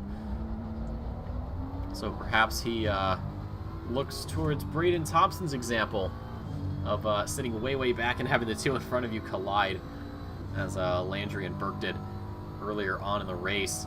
Still not close enough. It is 7/10, but Portis really not going to be picking up much of a tow here. Down the back straight. And right there is the 339 of Sam Raworth. A bit of damage on the front end of that Ferrari. But he got out of the way very quickly and let both these guys through so they can continue racing. Renato Dornelis here. He's got one more lap of Circuit of the Americas to do. What an afternoon he's had. From lights to right now, he has never had to worry about getting around somebody other than pit stops. So we leave him be as we look back towards Flomger and Portis. The gap is about half a second right now. So Portis a little closer for the slipstream, but he's got one more lap to get the move done. If you haven't gotten it done now, this is where we may be seeing some rather questionable moves. Maybe very ambitious. Last lap for both of them was a 2:06.6. The only thing that separates them was about 600s, but Portis doesn't care about that. He knows what he can do. He gets a straighter exit, a little earlier braking there into turn 1 as they go down towards the S's. Is he going to be brave? Is he going to try to stick as close as he can to Flomger? Lifting and braking as much as he can. And it looks like he's just falling off the pace a little bit. Although he is maintaining that line a little bit better. There's a slide there for the BMW and another slide for Flomger. He is trying to open a gap, but he is starting to bite his own chances in the butt as he goes way on the inside there. And Portis going to pull right up to the bumper, and he's going to maybe look for a move down the inside. It's actually going to be Flomger defending the inside of the corner, trying to keep that apex clean. And Portis, a little switchback move as we head down the back straight. This is door-to-door racing here for both of these. They are so close. They could open each other's doors if they wanted to. Portis does get the move done. He is slightly ahead of Flomger, about half a car. But it's going to come down to the braking zone. Does Flomger opt to brake a bit sooner and give him the old switcheroo? No, and it's Portis just sitting on the apex. But is that going to play against him? It does, and he just pulls ahead a little bit, but not close enough, or not far enough ahead for the gap to form. And he's going to let Flomger through, and they both give a little switcheroo to each other. This is insane. Portis, though, picks up the P2. Portis is ahead now after an excellent battle there from both of them. Dornelis off camera just completely lights to flag for him. Kenneth Portis up into P2. Flomger trying everything he can as they come down to the final corner. He looks to the inside. Not quite close enough. One final chance here for the BMW to get a P2, but is Kenneth Portis going to be rewarded for his efforts? Out of the final corner we go, and it's Kenneth Portis. An amazing last lap battle here with Flomger for P2 here at COTA. Jonathan Clifford in the background. It is a P4 for him. Sam Raworth is going to be rounding out the grid, unfortunately. But he crosses the line to finish his afternoon. And Skylar Loverink, it's going to be a top 5 finish for her. Thomas Dagg looks like he's held off Austin Carpenter as long as he can for P6. And 7 for Carpenter. And then Brian Rasco. We've got quite a gap now for these next drivers. Rasco quite ahead of Frizza as they go into the penultimate corner for the last time, and then the final corner for both of them. Brian Rasco, P8, Frizza running it way out wide, probably using his last of his track limits. Hopefully not enough. Oh, these very, very close on the exit. Is there going to be enough time? No, there is not. That pit, or that finish line sneaks up on you rather quickly. Just about a 10th between them. Braden Thompson making it a top 10 finish, and Leon Burke will bring Michael Landry home. It's 11 and 12.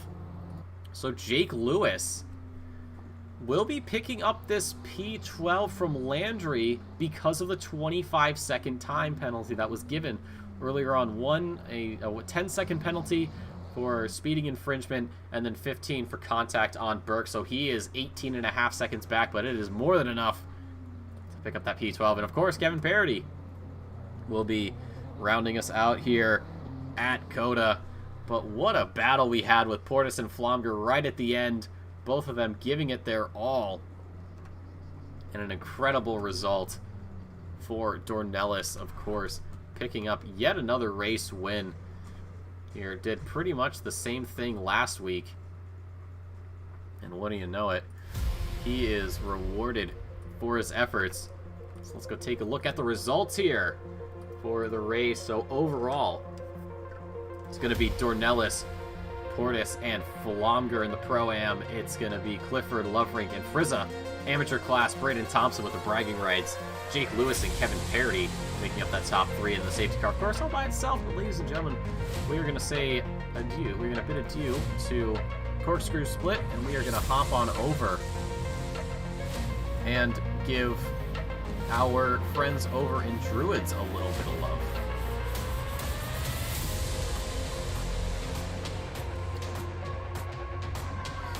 What a race we had there tonight.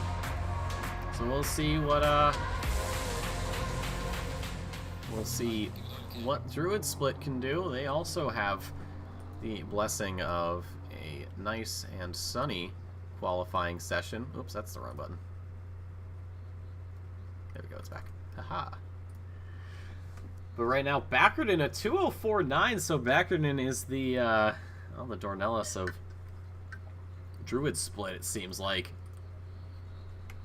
And we actually are just at the tail end of free practice, so very good timing on our part, I must say.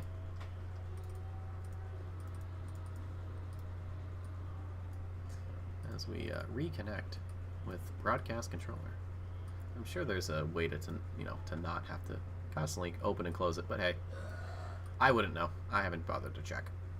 So looking at the times here, it was Backerton with a 2:04.9, Langevin a 2:05.5, so that is over half a second between them. Michael Fritz, new driver, I believe, 2:06.0. John Steele at 4:25. Oh, sorry, I'm looking at the wrong ones. Fastest lap for Langevin was a 2:05.4, and then a 2:05.8 for Fritz. 2:06.3 for Duarte. But now we get into qualifying and look at everybody just getting out of the pit lane almost immediately. That is the Porsche of Vulcan Backerton, who is getting out of pit lane first. Everybody behind him. There's Troclair in the BMW, Keo in his Audi, and behind that is Langevin. Now, one thing I do want to mention is Steve Davis. So if you remember the last week's broadcast, it crashed. PC crashed, which was fun. But Steve Davis won the race last week in Bathurst, which for him was probably a very good feeling, as he is, of course, out of Australia. So he's definitely going to be looking to replicate his success from last week. But it has been quite quite a week for him. But, ladies and gentlemen, we'd like to welcome to the booth Mr. Sam Raworth. A new voice here. Sam, how is it going? How is the race? Unless his mic is muted. Or maybe he's just sitting here to listen. Ooh, fancy. I don't know. Oh, there he is. Sam? I think his mic. I guarantee you it's on push to talk, because I've done this. Yeah, sorry. There he is. Oh, you're very quiet. So we'll hear from Sam in just a moment. And then, of course, Kevin should be joining us in just a few. I know he's usually got to move some things around. But we're here in qualifying. So Backerton will be leading us here in the qualifying laps. He'll set the bar. And if I know him, he's going to set that bar very, very high. If that 2:04.9 was something to go off of in practice, well, I'm sure we'll see similar results here by the end of it.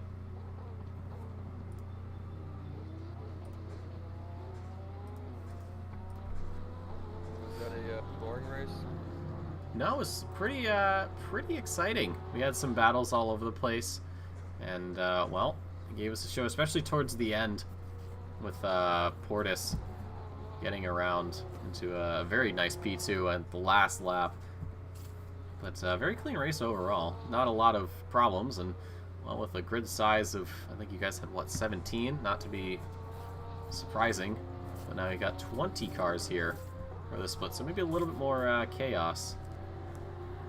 Yeah, every time I looked in the back, I had 20-second spaces between all the drivers, and since I was in the back, it was P1 through like 5 with 20-second spaces between them.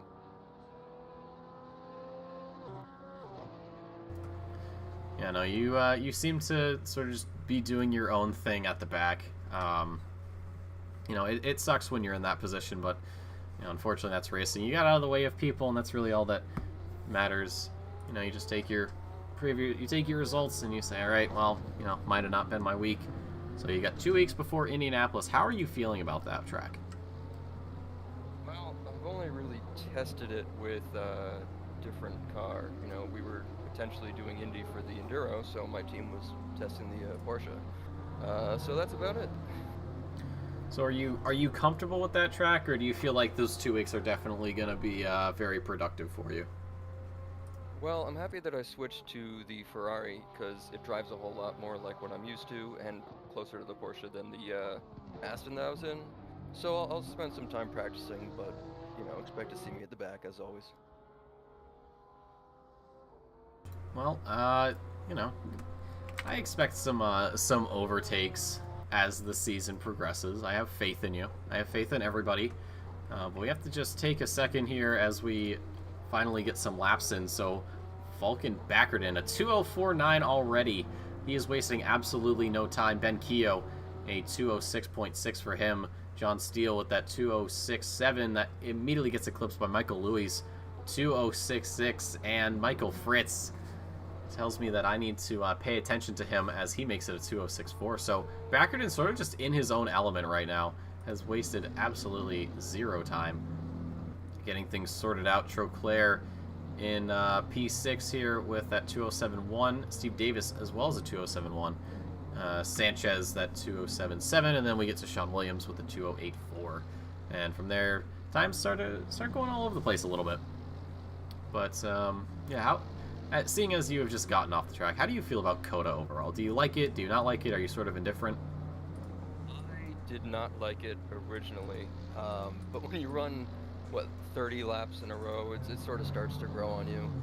Once you figure out the flow of things, everything it's pretty fun. You have the S's, you have really tight, you know, slow turns that you just have to wait and be patient for. So it's really, you know, hard to do, but I've heard a lot of people talking about them, you know, it growing on them. Yeah, it was interesting that you talked about some of the slower corners. We had a couple of drivers get a little eager on the throttle and actually end up binning it Thankfully, not a lot of contact, not a lot of heavy damage.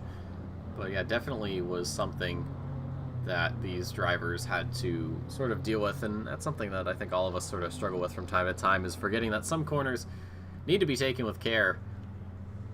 Yeah, Right that was now, certainly a problem with qualifying, because you're so on the edge and you want to just get going.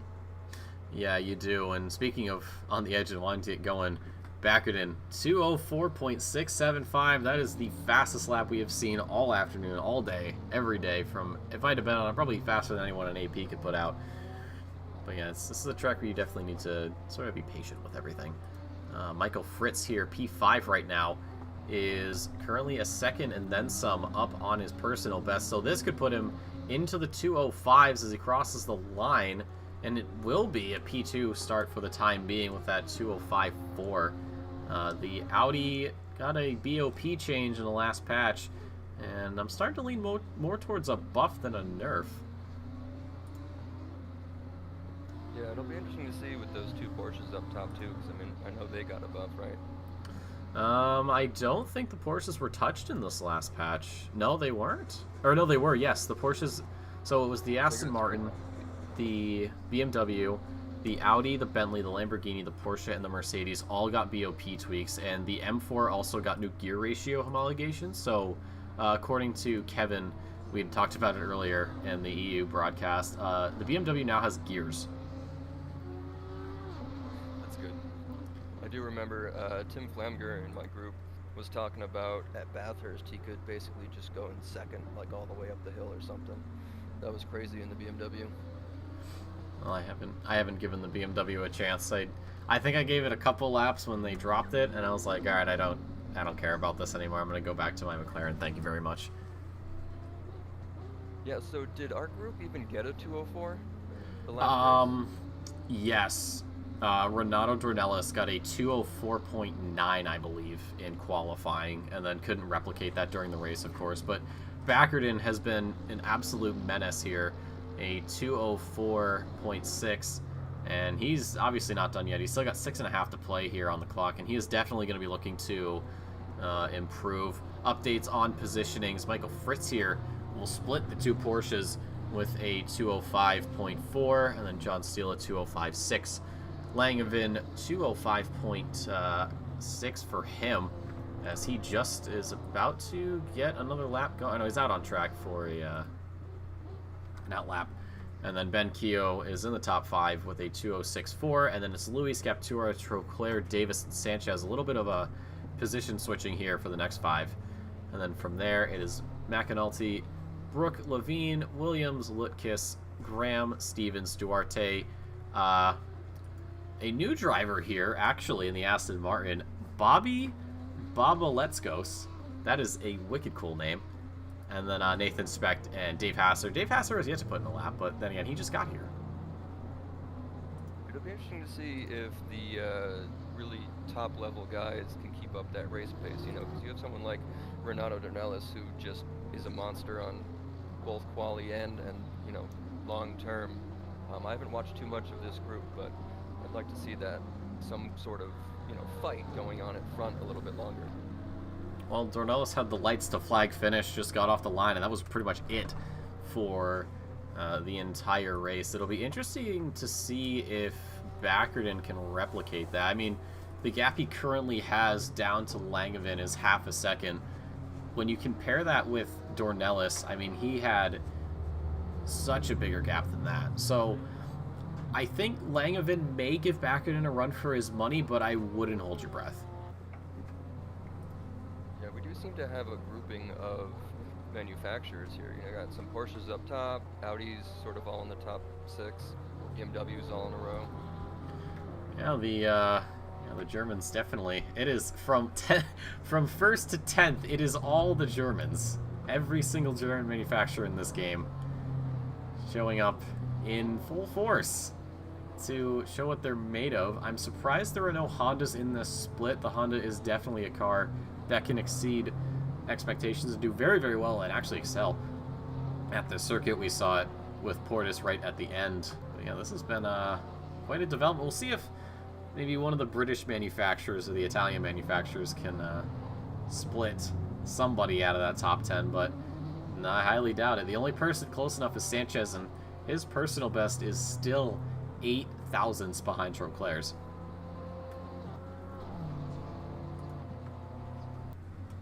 Yeah, it's always kind of weird looking at what cars aren't there now. I don't know. I thought, in this sort of racing, you'd have just not an even split, but everyone sort of just likes different cars. There's a lot of people racing. Why not see the GTR? Why not see more of the Aston, the Bentley? And I guess, the video game sort of aspect to it does make things better or worse in odd ways, but it's just kind of sad not to see everyone out there. Yeah, well, we do have 2 drivers in the Nissan. It's Gulzar and Barnes, who are currently not here. And then with the Bentley, obviously we have Lutkis, who has been in the Bentley since the start. And I believe he's actually he's the only Bentley driver. Lutkis joining us from across the pond over in Lithuania. So welcome to him. But we keep... At least 2 Astons here. 2 Astons? Are there 2 Astons? There's 1. Oh, there's 2. Yeah. McAnulty and Baba Let's I will actually get that one every single time from now on. I will say, having to do broadcast work with Kevin over in EU has definitely helped out a lot, because the pronunciations over there for some of their names are interesting, to say the least. But it does help with some of the pronunciations here in North America. And of course, speaking of Kevin Parody, the man himself has joined us in the booth. Kevin, how did it go? He might still be on push to talk, which does happen. Or muted, Or they're muted, one. that too. Yeah, multiple safety features to prevent me from speaking to the world inadvertently. You mean you always don't have a hot mic? Oh, no. Always multiple layers of insulation between me and an open mic. I've seen what happens. Yep. But to actually answer your question, I had a great race with Sam right at the start. I very nearly killed you. I was millimeters off your back bumper, 100% my fault, but there was no contact, so we're good. And then after that, I had another great race with Lewis, and then I tried for the overcut, and I got sort of wrapped up with lap traffic. The leaders were going through, and it cost me some time on entry, and that's what I'm going to blame the 7-second loss on. Good. Yeah, always blame it on someone. It's never your fault. Yeah, you did sort of have a bit of a battle with Landry at one point. I know Landry was more or less sort of picking his way through the field, but you were doing some pretty solid defensive work. Well, I defended for a while, and then I thought, no, the fast way to do this is to let them go through, and then to lose less time than I think it was Lewis ahead of me was going to, and it worked out. That was the case. They resisted a lot harder than I did, and I ended up being right on their rear bumper by the end of the fight. So it benefited me, and again, just great race. The end of it was a little lonely, but by that point, I was on 3 track cut warnings that I got in a lap and a half. So I was paying attention to other things by that point. Well, you get 4 cut warnings before the game actually penalizes you, so you could have maybe on the last corner gone a bit wide, but I'm not your crew chief. I'm just your co-commentator. I did the 2 on 3 corners thing today. That is possible to do here. You get one, and then the result of that causes you to slide off 2 corners later, and that gets you another one. So yeah, a bit like being penalized for being penalized. But the game is what the game is, and I didn't get to 4, and I didn't have a drive-through, so I'm happy.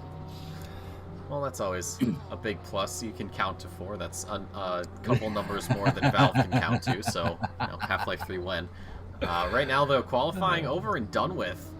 So we look around the grid, see who's improving. Right now, we got Michael Fritz in P3. This is not looking to be an improvement lap, more of just maybe a bit of a practice lap before the race begins. Michael Louie with a 206.6 in P6. So we had 7, 7, and 7 for one of the cars. So that was maybe a bit lucky. Louie 6, 6, and 6. This is in Texas. This is sort of the last place you want to be dealing with the devil, if memory serves. But he is about a 10th up, so this will hopefully break that contract with the man downstairs as he comes out of the final corner and across the line. Thankfully, will be a 2:06.5, but stays in P6. And Scapatura here, 4/10 up, so if he can get this lap to stick, this will put him over Michael Louis and potentially, or no, this will put him, it may put him over Ben Keogh, actually. I've been just reading the wrong column, apparently. I know what I'm doing. It's been a long day, I'm sure, for you. Yeah, it's been fun. Three 1-hour races is a lot of calling, so if nobody else has said it today, thank you for your efforts every week. Last week was a spectacular over-the-top effort, 3 90-minute races. Two 90-minute races. Yeah, we got part of it, and then my PC was just like, ha, we're done. Still, 2 90-minute races is a lot of calling. And, yeah, tonight's going to be fun. If the rest of the day has been anything to go by, this is going to be tense. AP had some great racing. It rained all over the European race, and that changed things completely. I don't think we're going to get that here again, so whatever virtual gods were sacrificed to, it worked. They're off for another dry race. Well, your race was dry, so I would not be too surprised if our Druid split is the same, but we get to take a look through the field. So Vulcan Backerton pulling a Dornelis here and ending up on pole position by quite a margin, and that'll lead from Langevin Fritz. Steele getting pushed back a bit. Keogh, Scapatura, Louis, Davis, Brooks, Sanchez. So it looks like we did end up with a non-German manufacturer in the top 10. But of course, it's Troclair right behind him, P11. He's not going to be too happy. He wants that P10. And then everyone else sort of following suit. Predictions for this race, gentlemen. What are we feeling? We know Backerton's probably going to just completely wreck house, but everybody else. Well, our group seemed to get through turn 1 so easily, but some of the other races I've watched have had 3 or 4 wide go through there. Have a little bit of an issue there. I'm thinking we get some back markers up front early on. Okay. Speaking of back markers and people to watch, we've got some pro class drivers right at the back. Lucas, Stevens, Graham, all I think are going to be carving through, or trying at least to carve through this field. And yeah, if we don't go at least 4 wide into turn 1, I will be shocked and amazed. Well, hopefully not, and we would like to just take a quick side note to welcome to the stream none other than Mr. Neil Mullock Alexander, the man at the head of this whole shebang, this whole organization, joining us, of course, from Australia. Good morning to you. Now, here's the problem with Mullock being here. Now, does anybody know what Mullock does for the AP split by chance? Does anyone know at all? You mean his commentating? Yeah. Now, I don't know if you've noticed this, Sam, but there seems to be a certain, let's say, trend with Mullock when he commentates a race start, or just sort of being in the presence of Mullock. It doesn't usually go well. So I don't know if that's about to happen. If it does, I get to blame Mullock, and he's probably going to DM me later and be like, it's not my fault. And I'll be like, no, it is. And he'll be like, it is, but it's not. But we'll have to wait and see. Hopefully it's nothing. Mullock, you know I love you, buddy. But the car's up and off the jacks. Lights are on, hit and drive. You got 30 seconds to do so. If you don't, you're starting from the pit lane. But we get to wait for our little Janetta. And there she goes. So this will be leading the field away as we get ready for the Druid split here at COTA to round out our evening. It's Backerton on top from Langevin, Fritz, Steele, Keogh, Scapatura, Louis, Davis, Brooks, Sanchez, your top 10. And then Troclair, Specht, McAnulty, Levine, Duarte, Babaletsgos, Williams, Lutkus, Hasser, Stevens, and Graham. Your 21 drivers here on the grid for this race. And we got 1 parade lap between us and race start. Sam, did you find in our split that you had to go like heck to get caught up during this lap? Yeah, I was shifting gears like crazy, and then you look down, and I have my speed in kilometers an hour now, so I can figure out what those other people are talking about. And yeah, I was going like 100, 120 or something when you're supposed to be at 80. I am those other people. I'm Canadian, and at one point, catching up on that lap, I touched 170k. Starting way at the back, that accordion effect. Everybody's like, I'll give a couple cars, I'll give a couple cars, and then when it's time to compress, that's a lot of track to make up. And it looks from watching this.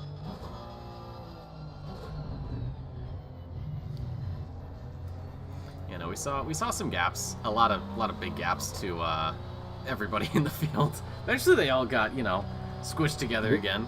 Took about at the end, 3/4 of a lap. At the end, when it counted, I think we were all pretty good, considering how deep in the field we were. It was still side by side and tidy when we went green, so I was very happy with that. Yeah, I actually almost lost it on that lap. If you watch it back, one of the last turns when we were too wide, I caught a pretty big slide on that one. Oh, this is a track that's easy to slide on. It is. I just driving with my fingertips all night and just so happy that it wasn't raining. Yep, we saw that with EU. People were sliding out quite a lot, especially up at turn 1. People were having trouble. Well, they were taking that alternate line, that sort of wide in and never getting to the apex line that seemed to be quicker. Dry today, but they're going to be fighting for those apexes, especially that first one. Uphill, blind, left-hander. Oh my goodness, on cold tires.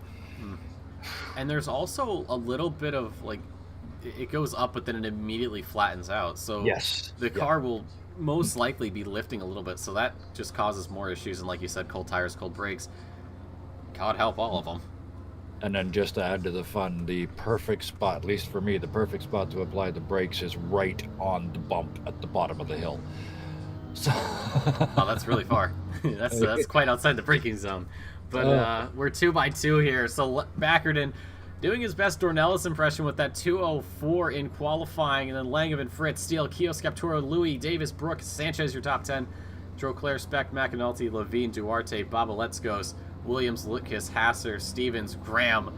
It's going to be 21 cars here on the grid for the North American Druid split here at the Circuit of the Americas before we get our week-long break, before we head to Indianapolis, to the Brickyard for another race.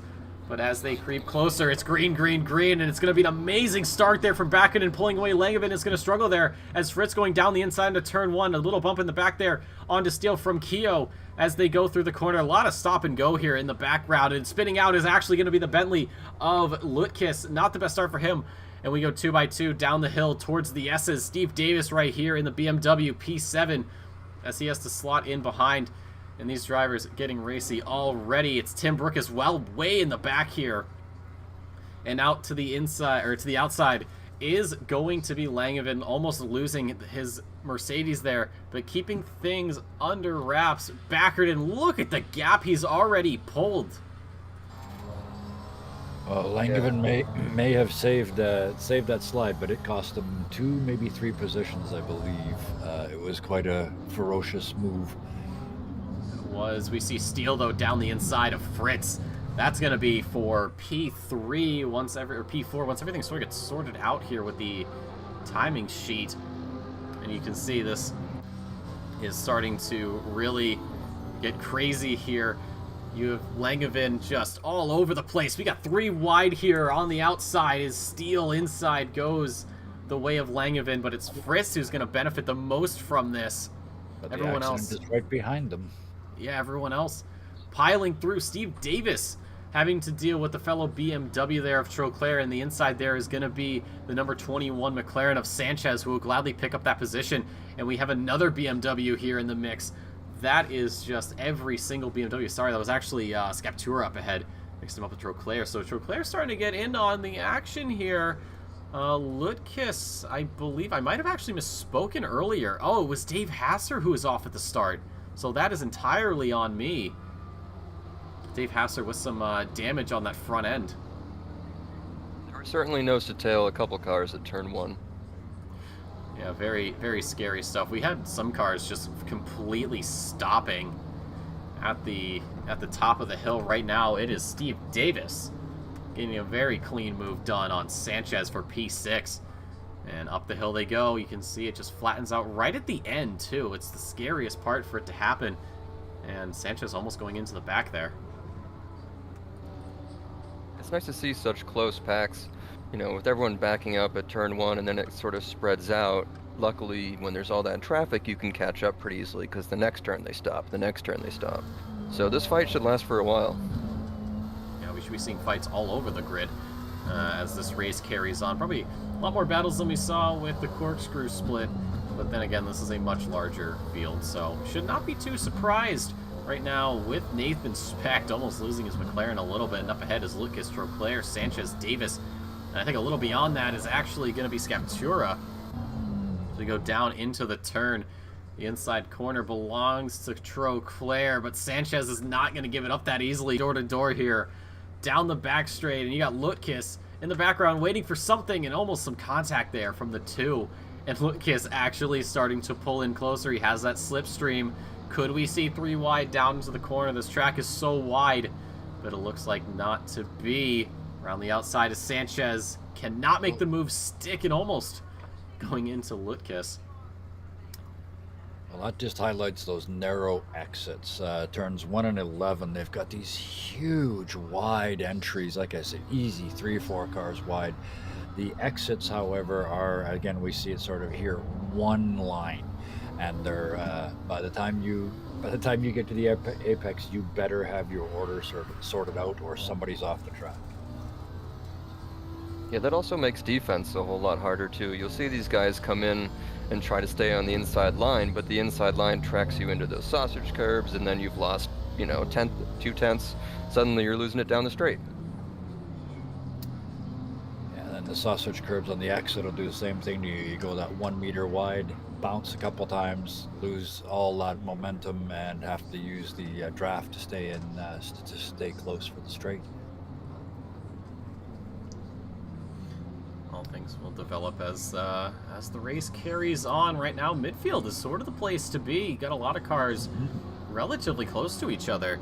Obviously, Backerton's just doing hashtag Backerton things and getting out of town. John Steele, though, is having a long old Mercedes right behind him. Langevin has been just picking away at him. The last lap for Langevin, a 206.3 and a 206.4 for Steele. I know it's very early to talk about, but it's still a start to worry about as we see Langevin trying to go for a move around the outside, but the door closed there and just has to back out. John Steele, there was almost contact, almost a spin out. We did see it in the first race between a Porsche and a McLaren, but thankfully these two keeping things relatively sorted out, and we see the train of cars behind them as they head down this back straight once more. I think this fight would back them up a little bit, but I haven't really seen Scaptura or Davis catching up at all. No, I think they've been having their own little scraps in the background, just sort of, you know, pushing them back into the field, and everyone else having battles as well. So it's sort of just everybody is struggling to gain time on the car in front, but it doesn't really matter because the car in front is too busy fighting with someone else. Now, if you're backward, then that doesn't really matter because you've already pulled over, at this point, 5 seconds to somebody else. So it's not a huge problem for you. And Michael Fritz, a little bit of an uncharacteristic mistake earlier, I believe, because his gap has gone down a little bit. It was about half a second, and now it's about 0.2 or so. So John Steele making up some ground. Steele qualified 4th, right? Sorry? Sorry, I thought Steele qualified 4th and then jumped to 3rd and has been fighting pretty well. Didn't mean to cut off Kevin, though. Oh, no, go right ahead. I've been talking all day. I believe he was in 4th at qualifying. We'll have to double check on that. I can't really check that right now. I gotta make sure we're seeing the action. But I think he was in P4, yeah. So he's looking to make it a P2 and possibly a 1-2 finish for Porsche by race's end. But that's still 53 minutes away, and, well, anything can happen. And it will. They're still very close together. I'm loving this fight for 2nd, 3rd, and 4th. That's where you want them to be nose to tail. Yes, it means first place is getting away with bells on, but I think that was probably inevitable anyway. But we've got this great race for the second and third steps of the podium. Yeah, it was just Backerton just so much further ahead, half a second up on second place in qualifying. And of course, when you're that good of a driver at a track like this, something you've probably been practicing for hours and hours and hours at a time, you have just had so much work added and so much skill, and that is certainly something to be seen. So it could be lights to flag for the man in the 54 right now, Baba Letskos, having to deal with Louis, who does have the slipstream. Maybe pulls out a little bit early here as we head down into that heavy braking zone. It's the inside line for the Audi, and it looks like a little switcheroo here, and actually an excellent defense there from Louis, who pulls ahead. Baba Letskos having to settle back into P14 right now. Elliot Levine doing battle here with the number 33 of Ben Keogh, who also gets a move done. So we're already just having everybody shuffling positions once you head back from probably the top 5. I don't know if it was just me, but fighting with Kevin earlier, my tires felt like they started going off a little bit, and I'm wondering if this is track, 30 degrees C. I think that's 1 or 2 up from us. Let's see how these tires stand up with fight after fight after fight down this path. Sorry, I didn't mean to react there. Sanchez just got onto those sausage curbs. Really give that McLaren a ride. Not what you want. But yeah, no, the track temperature definitely does play a part in, just the grading process, and when your tires start to fall off. And all the battling, of course, too, you really start pushing those tires more than you would if you were just regular racing.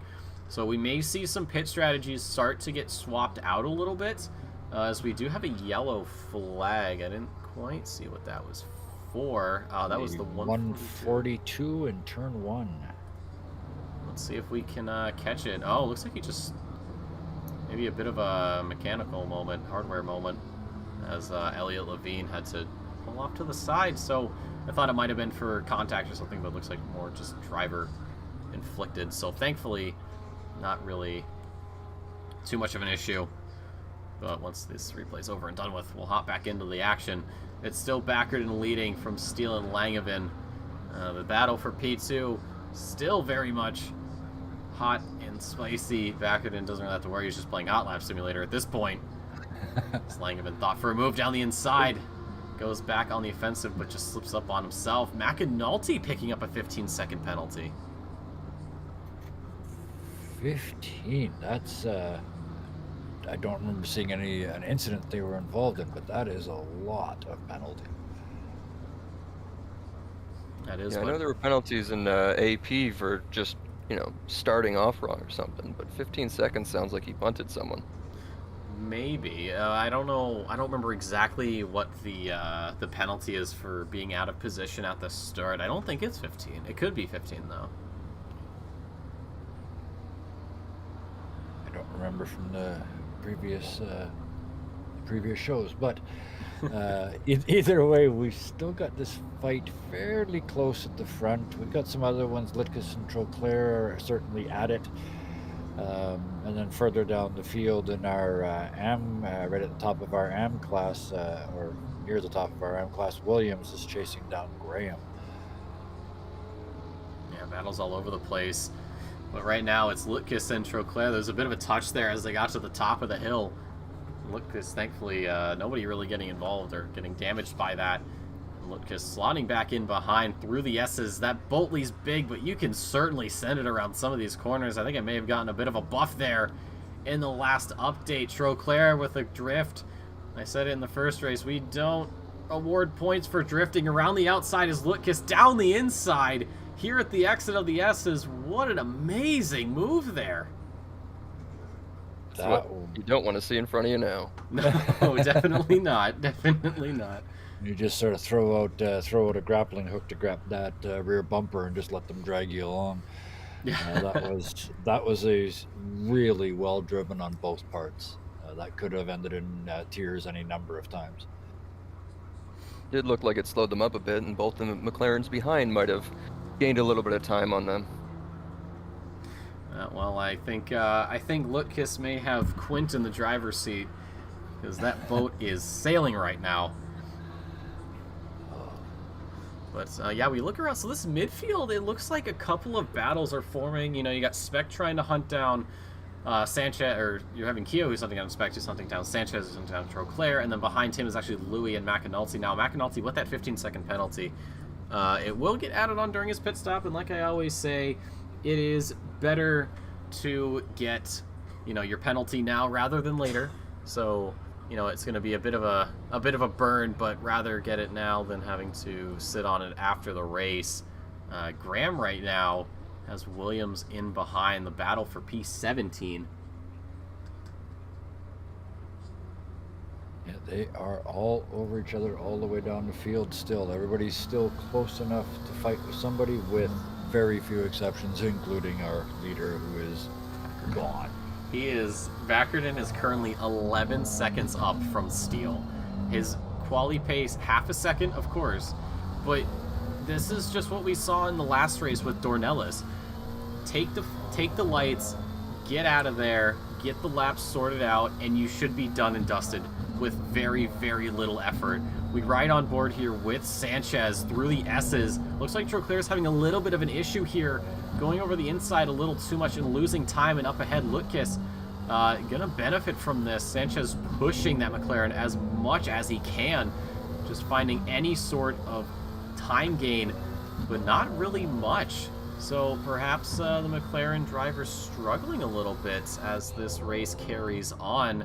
Chris Stevens here, haven't seen him too much here, has Tim Brook in behind. This may be the move for Brook here, down to the corner. He's going to pull to the inside line, and maybe a bit later on the brakes. Yes, he is. And Stevens just having to give up that position, but I don't think they're done yet. No, the way that corner is shaped, if you can hold on to that outside line and get on the throttle first, then this turns into a drag race. And just like we're seeing now, and again, under braking, that person on the person on the outside normally has the advantage. That was a little switcheroo that I wasn't expecting. Did they get through? They do. More good driving. And here they go again. Another corner, same thing. If you can stick around on the outside, you can actually keep racing. Yeah, and Stevens just having to back out there. The Italian car fast in a straight line, but, well, it's Brooks saying, I don't care about that. I need to get this position. P15 for him. We look back up the field here. John Steele has opened a bit of a gap down to Langevin, but with that slipstream up the hill they go. Is Langevin going to go for a move? No, he's not. He's going to bide his time and just stay behind for the time being. Specced into the pit, so very early on, 45 minutes to go here for the number 3 driver. And Lutkis as well, starting to feel the same sort of pressure from Troclair, and even Sanchez and Keogh's getting in on the mix too, and back to him is Louis, who picks up 15 seconds. Now that one is specifically for causing a collision, which tends to back up your theory, Sam, that the first one was as well. How do you then get 5 more? Now he's got 20 at Louis. Ooh, that's true. That might be some addition there. There might be an extra 5 for something. Yeah, I'm surprised we're not seeing more, drive-throughs and warnings in some of the other races. We'll see with these guys fighting so often, there's a good chance you go out and do sort of that double, warning like we're talking about. Yeah, it's we were talking about this earlier in the European series. This track, when you're on it by yourself or when you're qualifying, it can be really frustrating because it's just track warnings, track warnings, track warnings. But once you're racing, a lot of them are the no time gained variety. So as long as you can stay away from the only get 4 before you get a drive-through variety, racing here, I think, is not only better than it initially looked, but it's also a lot of fun, and it's more fun than just driving around the track. Well, I feel like Backerton's just driving around the track, so we'll see how much fun he had at the end of this race. He's probably having a ball right now. He doesn't have anything to worry about. He's lost a bit of time to Steele, but, well, doesn't really matter right now. We'll see how things shake up. We have to talk about the pit stops as well, because in the last race, we didn't see too much of a change in positioning. I mean, obviously we had the drivers who stayed out would eventually get shuffled back to where they should be. But with this split, with 20 drivers, I'm wondering how much shuffling we'll actually be seeing once pit stops start coming through. I know, Kevin, we estimated in the European race earlier today, we were saying maybe, about the halfway point. But we saw in your split, we saw people pitting earlier, or in Dornelis' case, far later than that, even Portis.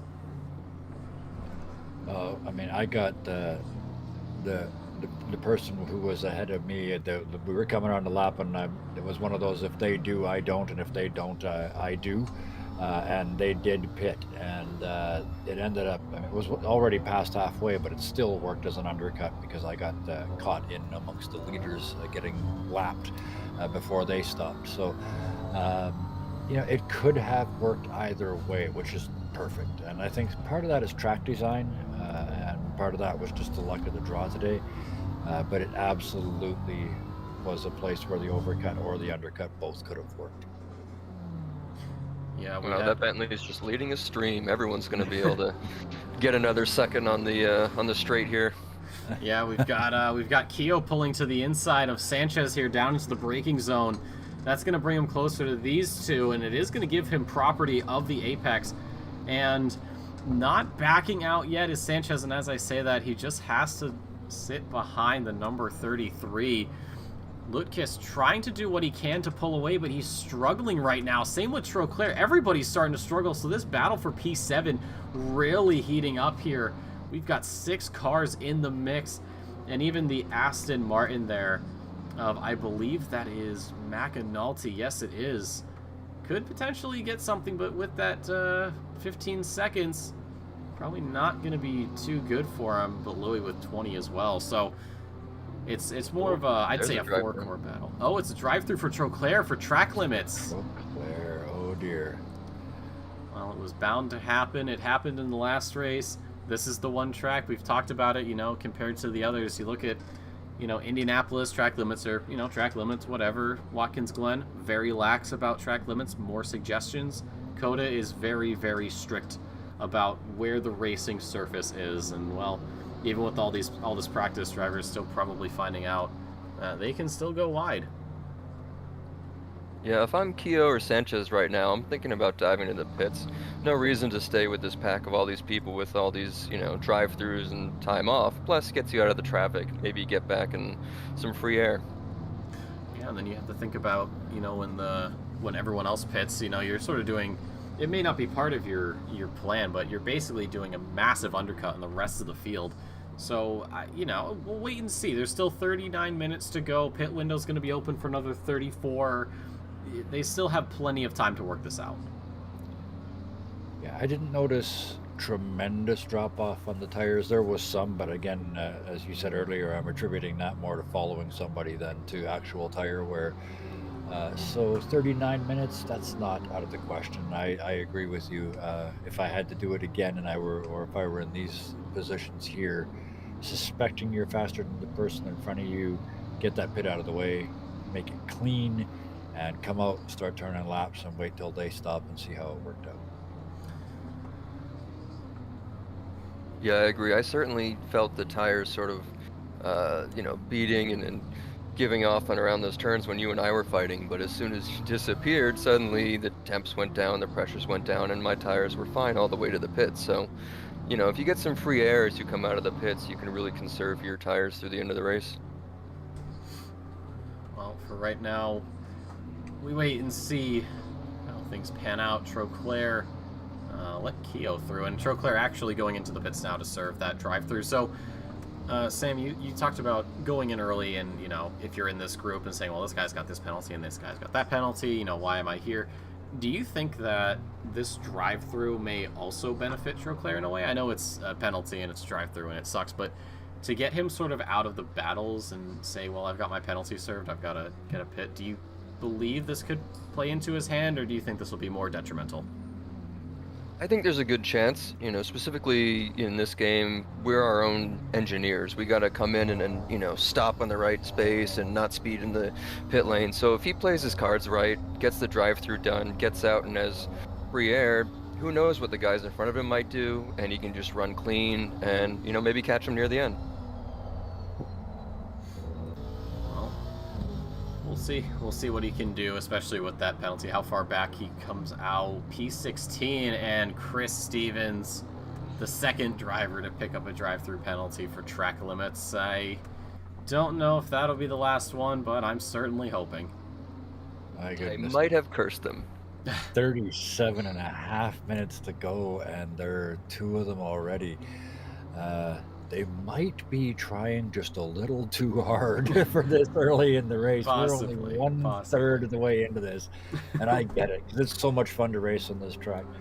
And you can tell when you're closing down on somebody, and it's just such a good feeling. But yeah, not at the expense of a drive-through. No, definitely not. Sam, are you familiar with the term caster's curse, by chance? Oh, yes. Okay, good. I'm just making sure, because if you didn't, I'd be like, hey, welcome to the commentary booth. We have this thing to deal with. Not that we've never cursed anybody ever in any broadcast. No. Never. That seems to be AP's job. That's what happens. That's what happens when, you know, you let Mullick commentate the starts. I still love some of his reactions. They are legendary. Speaking of legendary, Sanchez looking for a move that'll put him into the books. An excellent little dive down the inside that's actually going to give McAnulty a chance to catch up to Louis. So across the line they go, although this is going to be fighting back right now. 2x2 for these 2 drivers. The Audi's still ahead, the McLaren behind, the Aston Martin into the mix. So although Louis did lose that position to Sanchez, it gets given right back to him. They are both penalized, but even after that's taken into account, there's still only essentially 5 seconds between them. So that's going to be that's a race that's not done yet. No, not by a long shot. Fritz into the pits for a pit stop, and Stevens as well for a drive-through. Fritz actually back out, so was that the entire pit stop? I thought he just went in. I didn't catch the moment when they went in, but it is a tires required. Well, they've got the green box, so they stayed and they got tires. So Okay. that was sneaky. It was like, oh, he's in the pits, and it went away a lot faster than I thought, so I probably caught it at a later time. But yeah, as long as that green bar is there, you are all set. So 35 minutes to go. We're just about halfway. Are we going to start seeing the bulk of pit stops come within the next few minutes, or do you think people are going to start going out longer? This is really when you start trying to think of, you know, your strategy relative to the guy in front of you, the guy behind you, and, you know, like Kevin did, sort of they go in, you stay out, something like that. I think that it's sort of open to whichever you want to do. You know, there's nothing that really strains them to pit exactly at 30. So I think it'll be on sort of a per fight basis. That is a fair point. It's also going to depend on what you've been doing up till now. If you've been able to stay, you know, near somebody, you realize you're not going to be able to pass them immediately.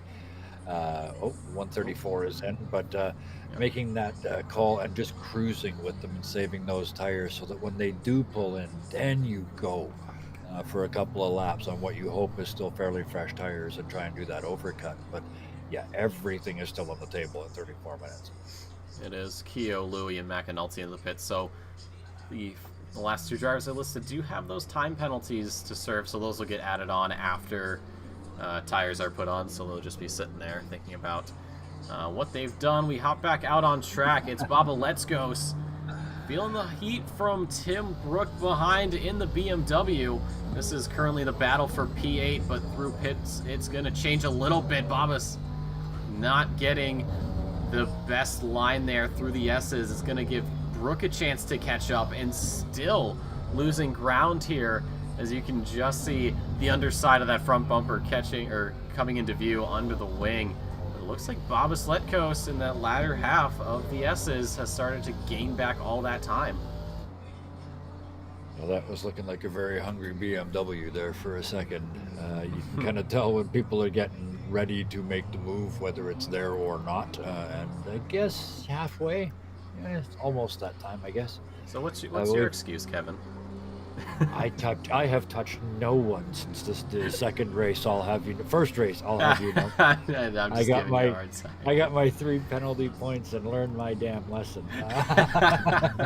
I'm just yanking your chain. You do whatever you gotta do. I'm not gonna give you too much for that. Elliot Levine picking up a 10-second penalty, most likely for contact, and Jacob Langevin into the pit. So I would say this is the overcut on Backerton, but well, Backerton's doing his own thing right now. 2:05.4 fastest lap, of course. It may be going long like Dornelis did.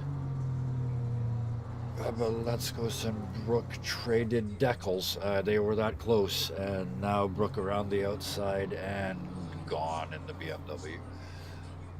Excellent exit there out of the corner, just back on the power. Bobaslet goes on the inside line, had to wait a bit longer. It is definitely not the position you want to be in, but there's still plenty of time to get back as we close in on that 30-minute mark. Those two will certainly be a group that we should come back to after they pit, because the guys who pitted right in front of them, they had those penalties. So this, even though they were slower, their pit stop might bring them out right in the middle of the 3-4 guys who were fighting all in the middle. I think we're like Troclair, Levine, maybe. Who else was up there? Oh, Sanchez and Lutkas, they haven't pitted yet, but we'll see when they all come out if they've bunched together based on those penalties. Yeah, it'll be something to look forward to. I mean, obviously getting your penalty is something no one ever looks forward to, but it can absolutely shake things up and maybe put a battle somewhere where there really wouldn't have been one. But yeah, these guys still got a lot of time to get that sorted out. We got Williams and Graham into the pits, and that will be a little less than half of the grid here out and getting that pit stop served. Backerton still very much in the lead, but things seem to have calmed down a bit after those opening several laps. Well, I think we've only had 1 or 2 blinkers. Langevin and Fritz come to mind. Oh, and Keogh. Actually, as I say it, more of those bars are going green and more of our front runners are deciding it's time. Right on the halfway mark. Who knew? Our announcer has been saying it all night, and we've been disagreeing all night, and it turns out you were right after all. The vast majority of them apparently are coming in right on 30 minutes. Yeah. Well, there's Steve Davis into the pits, John Steele as well. Backerton's staying out there. Matteo Sceptura as well. Tadas Lutkis into the pit lanes along with Sanchez behind him. So yeah, look at that, halfway just about as we cross that line. And this will take us to, I think, a little more than half the grid getting their pit stops sorted out. And we actually end up losing somebody there. Jared Troclair dropping from the server. I'm not sure what that's about. Hopefully nothing too major. I know we had a connection issue in the EU this morning, so hopefully it's not anything like that. As I said, hardware and internet failures are awful. I know in real life cars break, but when a computer or a connection costs you a chance to race, that's just heartbreaking. Yeah, he still does have a chance to reconnect, so it's not like once he's out, he's out. We've seen people have the unfortunate internet disconnect at some point, and they've been able to come back in. Granted, they've been, several laps down, but hopefully we see Troclair here in due time. I don't know about you, Kevin, but sometimes I try to take the pit right in the middle so I can turn it into sort of 2 small races, so I can stretch, get a drink of water, especially, I don't know, Bathurst. Yeah, that 30 seconds, or at Bathurst 30 plus seconds because of damage, is a nice break. Gives you a chance to, like you said, sort of stretch your legs a little bit, and shake your head and look somewhere other than at the center of that screen in front of you. Give your eyes a chance to adjust and then back at it. Yeah, we may just be sitting here, but anyone who hasn't really sim raced or even, raced in real life, when I'm on the track, you're just sitting down, but the amount of muscles you have to use and the focus, it's strenuous. It doesn't really matter what sort of racing discipline you're doing. There's always, when we're talking about real life racing, obviously you have to take into account the G-forces. That's something that we as sim racers do not feel. We do not feel, the lateral motion of the car as we go around these corners. We don't feel our bodies getting thrown forward as we stomp on the brakes for a heavy braking zone. We don't feel ourselves getting pushed back into the seats, when we hit the accelerator. But you still have to, like we've said, you still have to take that time to just take a moment, get up, move a little bit while you have the time, and then sit back down, because that can sometimes be the difference to get you to the end compared to someone else. Yeah, and as was mentioned again this morning this morning our time, in the European race, this track does have a flow. It takes a while to find it, or at least it took me a while to find it, but there is a flow to this track. And when you're pitting, one of the things you have to think of is, am I willing to break the flow at this point? So if you're stringing a lot of good laps together, sometimes you stay out just because you're stringing a lot of good laps together. There's no reason to stop unless you're slowing down. So on the other hand, if you have a bad corner or something, maybe you dive in and sort of sacrifice that lap's already sort of costing you time anyway. Why not sacrifice that lap and get it done? So as was mentioned earlier, you're your own engineer in this game, and you're probably in the worst seat in the house to be trying to make those logical decisions, because your racer brain is going, just pass him. Yep, I feel that. I feel that. We had Backerton, meanwhile, go into the pits. Dave Hasser and Chris Stevens as well, so that just leaves Elliot Levine and Skeptura. I will say, when it comes to my pit strategy, it's more just impulse. It's like, you know what? I should pit now. Why not? Oh, I'm coming out in like the midfield. Whatever. It happens. But no, yeah. Go ahead. If you don't have those impulses, one of those problems with a track like this where it has that flow is you can get a little bit lazy, a little bit tired when you maybe should have pitted, and then it's really easy just to put the tire in the wrong place and spin off when maybe you should have pitted a lap or two ago. So maybe those instincts for you are saving you. Well, I have some dumb luck sometimes, so you know what? You're probably right. It's a track that's got a lot of corners that look the same. So if you're not paying attention, it's kind of easy to forget where you are. I'm thinking in particular, I'm looking at turns 1 and 11, the two very, very similar, almost hairpins. And if you forget which one of those you're coming out of, you're in trouble when you get to the next corner.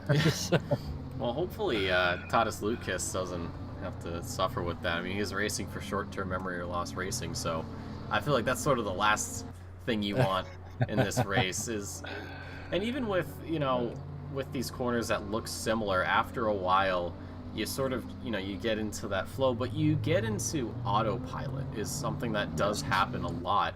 And what can happen is you might see a corner and go, oh, okay, well, this is, say you're going towards turn 11, you go, oh, it's turn 1, and you end up overdoing it, and that'll compromise you for the next corner. And if there's someone chasing you down, well, they're more than happy to take advantage of that. So making sure that you're staying focused while avoiding autopilot is crucial. Yeah, and I think this is a track too where pushing the person ahead of you, not physically, that's not allowed. It's not a carbon fiber horn, that's a hood.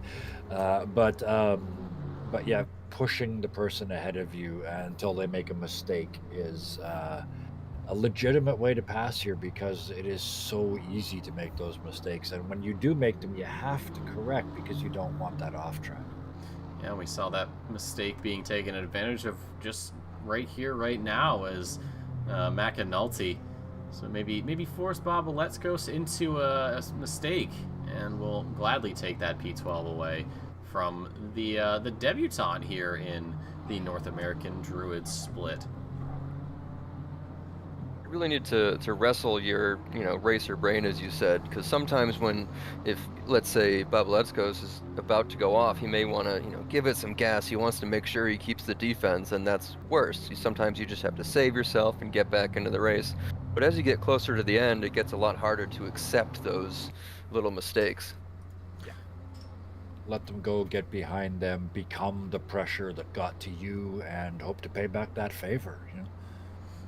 Yeah, get a better payday out of it. Wait a minute, somebody's getting paid? Nobody told me this. Well, you see, I need my payday too.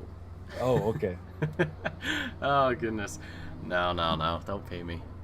Just little fun references. So, we've got the entire field pitting already, except for Scaptura, who has gone very long on this stint, over almost 40 minutes on one set of tires, and Backerton is quite a ways back. It seems like he's about to head to the hairpin to get onto the back straight, but once this pit stop comes through for Scaptura, this should hand the leading position back to Backerton. So this is one of the things we've talked about. You know, when is the best time for you to pit relative to everyone else? You know, are you looking just to get to the end and not really care where you come out, or are you racing for the win? Oh, go ahead. Sorry. Well, Langevin and Steele were, you know, they're P2, P3 fighting behind Backerton, but Scaptura, the way he's done this, he might just come out right behind Backerton, jumping both Langevin and Steele. Well, he's diving into the pit lane now, so we'll see where he comes out at the end of this. We don't know where his pit box is. We don't know where any of these drivers' pit boxes are, even when you focus on them. So we will have to wait for everyone else to come through. All eyes on Backerton right now, who will absolutely be picking up this P1 as he comes through to the penultimate corner. And then one more time onto the front straight. So let's look back to Langevin and see if he gets to leapfrog over Scaptura. And if he does, then it's a question of whether or not John Steele does. Yeah, I think we're going to drop back at least one more. I think at least Langevin is going to get through. But we were talking about reasons to stay out late, and I will admit on stream that I stayed out an extra lap in that race just because I was in 4th position and I wanted to cross the line in the top 5 at least once. It's about the ego, man. It's about the ego. You don't understand. Perhaps Scaptura has a sponsorship deal where if they get the car into first place, they get some extra virtual bucks doing something. You know, I think Motorsport Manager has a similar mechanic, actually. But Scaptura, unfortunately, is actually going to come out in P5 as Michael Fritz just dashed out of frame there. And, well, sponsored by Skechers, you know you can get some moves done with those. Stream is not sponsored, by the way, just saying. No. Other running apparel exists. Under Armour. Yeah. Hey, whoa, Nathan Speck there with a bit of a wiggle there. That'll give Sanchez a chance to catch up as they go down into the S's. It's almost door to door here, but Speck will maintain the lead. Sanchez trying to hunt him down. If he can get another mistake like that out of the number 3 McLaren, then he may be smooth sailing, and it's a drift there from Speck. Not what you're doing. We don't score points based on how much of a Tokyo drift you can do. We give you points based on your finishing position. That aero wash is certainly showing in here. Maybe it's because they're the same car, or maybe it's just that rear McLaren is a little prone to understeer anyway, but it is absolutely clear that they're struggling to drive in that wash. Yeah, when you're fighting your same car, you really have to just fight the person, the driver, you know, because if you're fighting against, oh, the Bentley has this worse in these tight turns, I can maybe do this move, but right here, I mean, you're neck and neck like they're doing right now, down into the end of the straight here. Yeah, a little switchback move there for Sanchez doesn't work out as well as he would have thought of. And, you know, one thing we need to talk about, even with the same cars, there may be slight setup variations between the drivers that, you know, caters more towards one driving style than the other, and aero is definitely something that can be tweaked, of course, with all of these cars, but some drivers may benefit from different levels of aero, as Sanchez turns himself into an aero and goes right into the butt of Speck there. Thankfully, no major damage done. Oh, that's an unfortunate side effect of those sideways sausages. The car in front got airborne, the car behind had no chance. By the time you realize what's happened, you're underneath their bumper. Yeah, Speck sort of got away with something there. If Sanchez wasn't right behind him, he might have been able to overtake when he hit those curbs. That's true. Oh, else have we got here? Physically Louis under the chasing bumper or down. metaphorically under the bumper. you maybe want to avoid being physically under the bumper of somebody, but of course these drivers know what they're doing. So we've had all of the pit stops come through. Everybody's gotten a fresh set of tires. Everybody's back out on track. 17 and a half just about to go. At what point do drivers start gauging the person in front of the person behind? You know, when do you start saying, okay, you know, I'm maybe I'm faster here, but I'm slower over there. How do I, you know, how do I figure my move or my turns going forward? You know, and then does that turn into maybe desperation? Maybe you start braking a bit later to try and gain more time, or, you know, maybe you try to just take a slightly different line.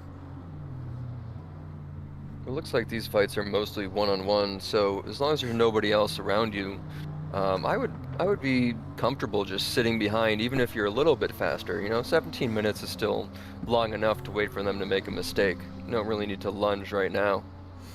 No, definitely not. With all the time in the world, it seems like usually within the last 5 to 10 minutes of these sprint races, we do start seeing people maybe get a little bit more desperate, and it's even a bit sooner when you have the super sprint races, especially in the 40-minute race, because, you know, the 20-minute is like your standard lobby. Actually, I'd say the 20 minutes even more crazy, just because of the shorter, you know, time. Well, there's also the race within the race in the 20-minute, because there's the reverse grid for the 40, right? So yeah, you're racing for 10th like it's a first, because it is. It means you get to start the second race on pole. So there's the race for the win plus the race for 10th. Well, and I just lost my train of thought. That's okay. There's not very many trains left out there. We were talking about, you know, who's tracking down who. With the exception of this fight, most of the rest, which has gone side by side, most of the rest of them are trying to close gaps at this point more than pass. But these two are making up for it. The McLaren Challenge race here in the middle of the pack is going at it hammer and tongs. Yeah, the only other fight seems to be with Louis and Williams, and he just closed about half a second.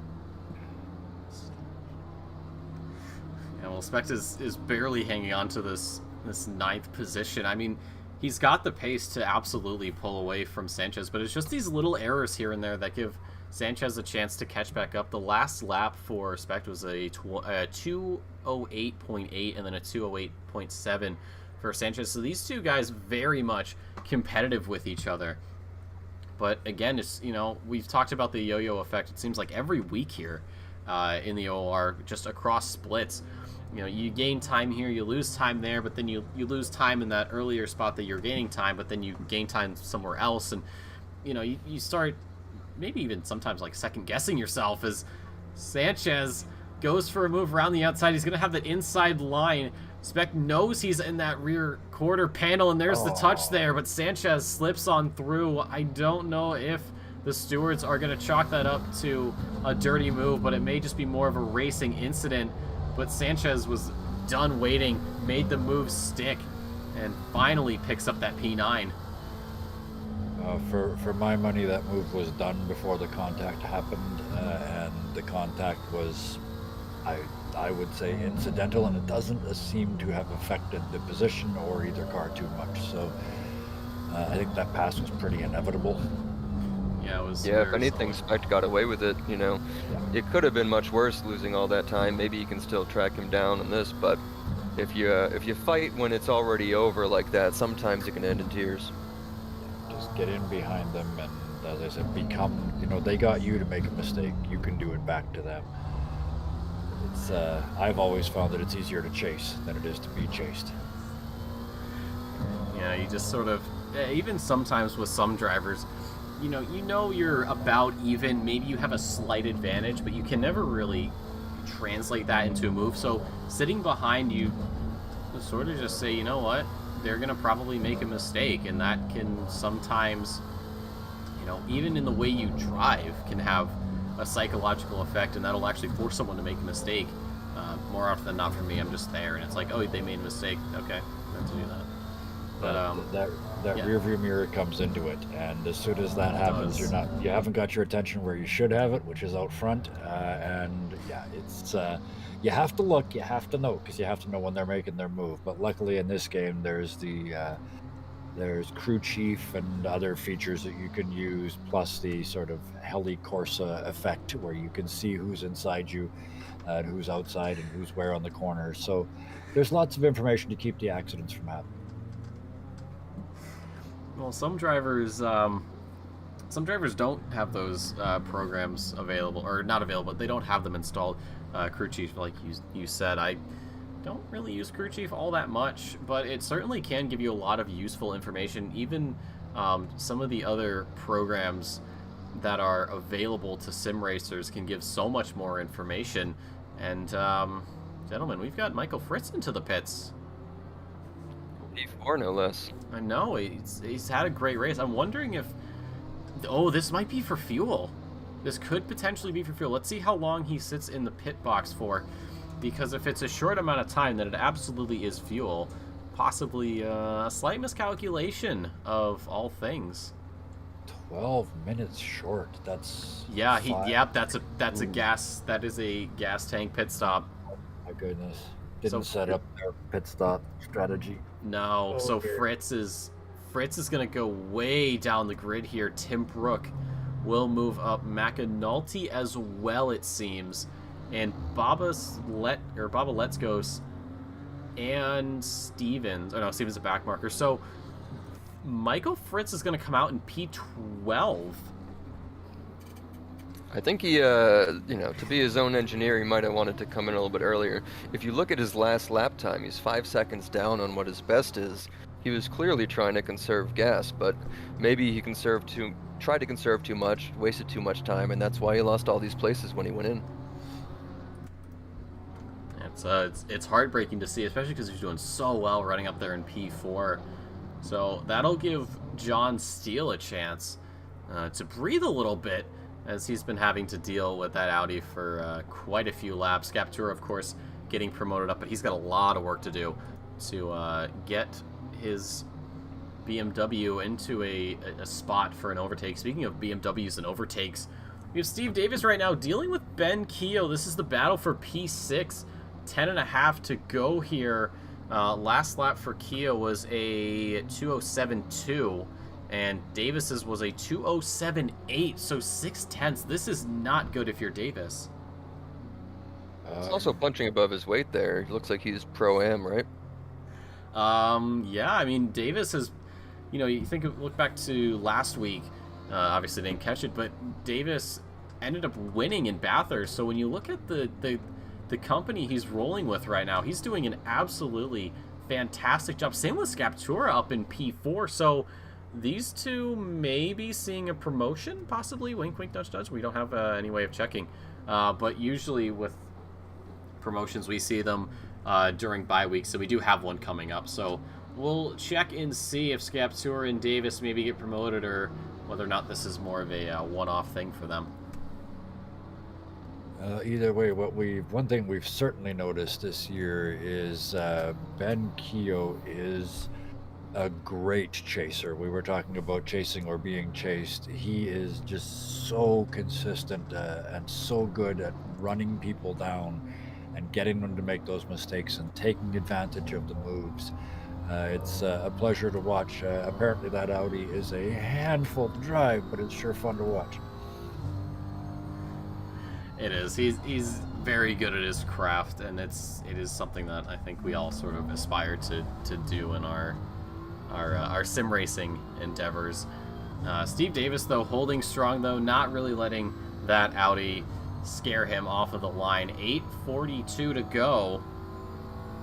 Looks like he's getting away a little bit on that straight. Audi's dropping just slightly back with that straight line speed, maybe giving the BMW an advantage.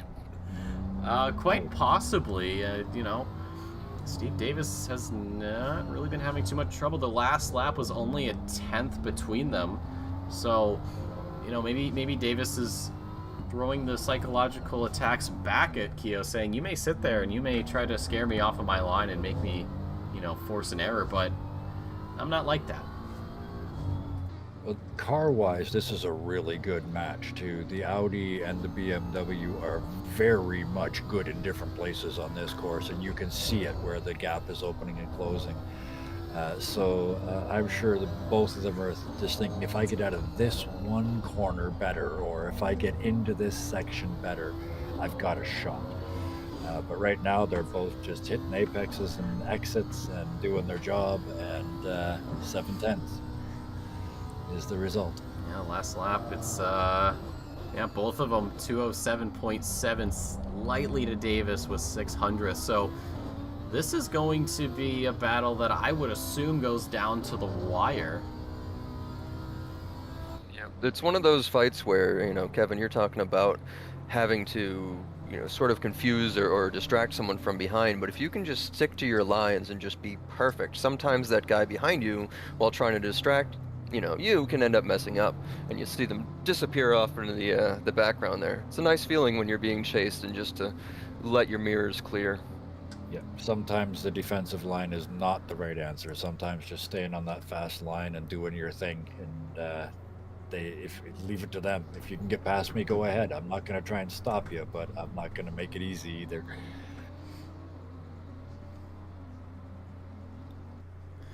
Yeah, and even Sam, like you said, with the perfect lines, sometimes you notice your lines are a little bit wonky, and you see the other guy, you know, nailing the apex, having perfect speed, perfect steering, everything, and that starts to throw you off a little bit, because then you might start second guessing yourself. You might go, well, am I doing this section wrong? Am I, you know, I'm fast here and here, of course, but obviously you want to be faster overall.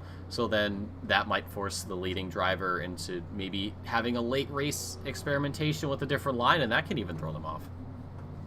Yeah, one of the big problems with, you know, tracking or racing in real life that I have is when you're following someone for too long, you end up sort of following their line unless you can really keep in your head. And, you know, an Audi can't drive the exact same line as a BMW. So once you start following that, that can be your issue. You get stuck on their rhythm, which is not the fast way around in your car. Absolutely. Mm-hmm. Even, yeah, it's tough though. Good. Well, it's tough because, you know, your line might take you tighter inside of a turn, so it looks like you're catching them, or it looks like you might dive in on them and you have to let off while they're taking a longer route around. And that's the sort of thing you have to plan ahead of time to make those sort of overtakes.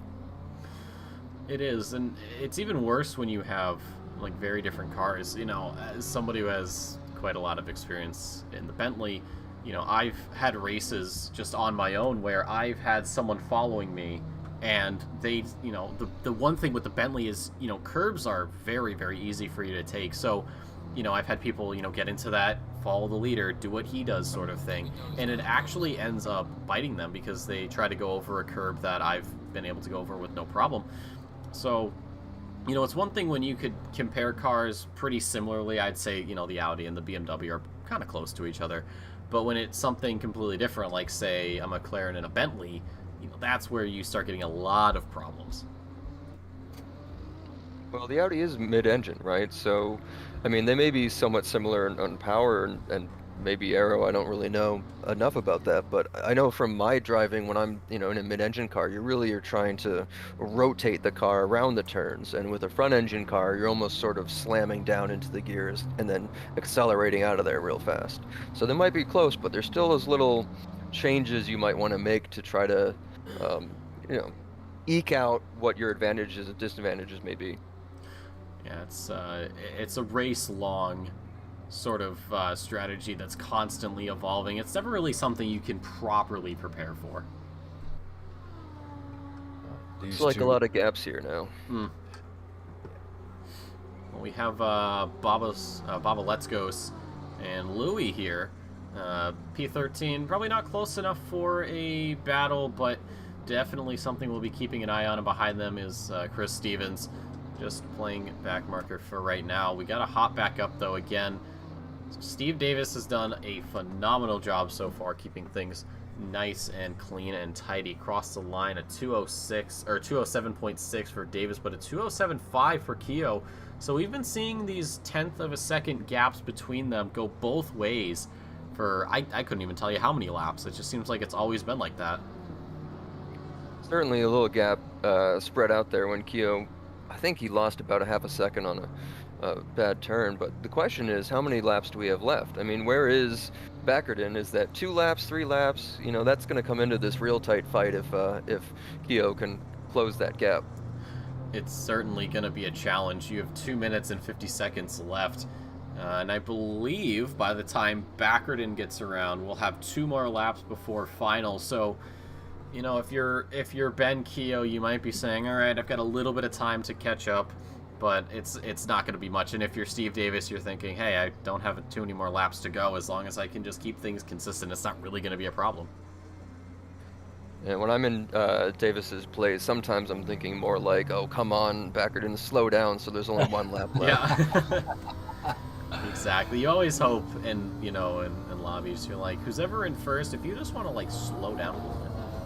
I can't directly talk to you, but hey, we'll try to use the old telepathy phone, and I'm sure Keo would be using that right now. Obviously, these guys are in a big voice call together, but it is strictly to be used for calling out numbers during incidences. So, unfortunately, you can't be turning the voice lobby into well, let's say a Modern Warfare 2 lobby. I've actually been in races that had a so-called sort of BS channel, where it was open mics during all the races, so people are calling each other out and trying to make each other laugh and asking stupid questions. And I mean, when it's not for points and it's just for fun, it was a really good time. That, you know what? I feel like we could do something like that as a like a fundraiser event. That'd be really fun. You know, standard rules of decency apply, obviously. Right, of course, but everything else is like, hey, go for it. Somebody was as silly as, do you breathe in or out when you're braking into a corner? Oh, I've seen something like that. And just the thought of thinking about it, right? So, I think I saw something about, I think it was the MLB, or it might have been like college baseball or something, but someone was like, do you breathe like out when you swing or no? It might have been something else, but I remember seeing something like that. Yeah, all that good fun. But yeah, you certainly don't want to do it in a points race, because somebody asking you to do difficult math in a hairpin is probably not fair. That's why I don't do math. I avoid doing the one thing that I don't like. But gentlemen, right now we've got to get ourselves prepared for the checkered flag, as Vulcan Packerton just completely washing out the Druids split as he comes around the corner for the second to last time, and on to the final lap we go. What a day the number 54 has had.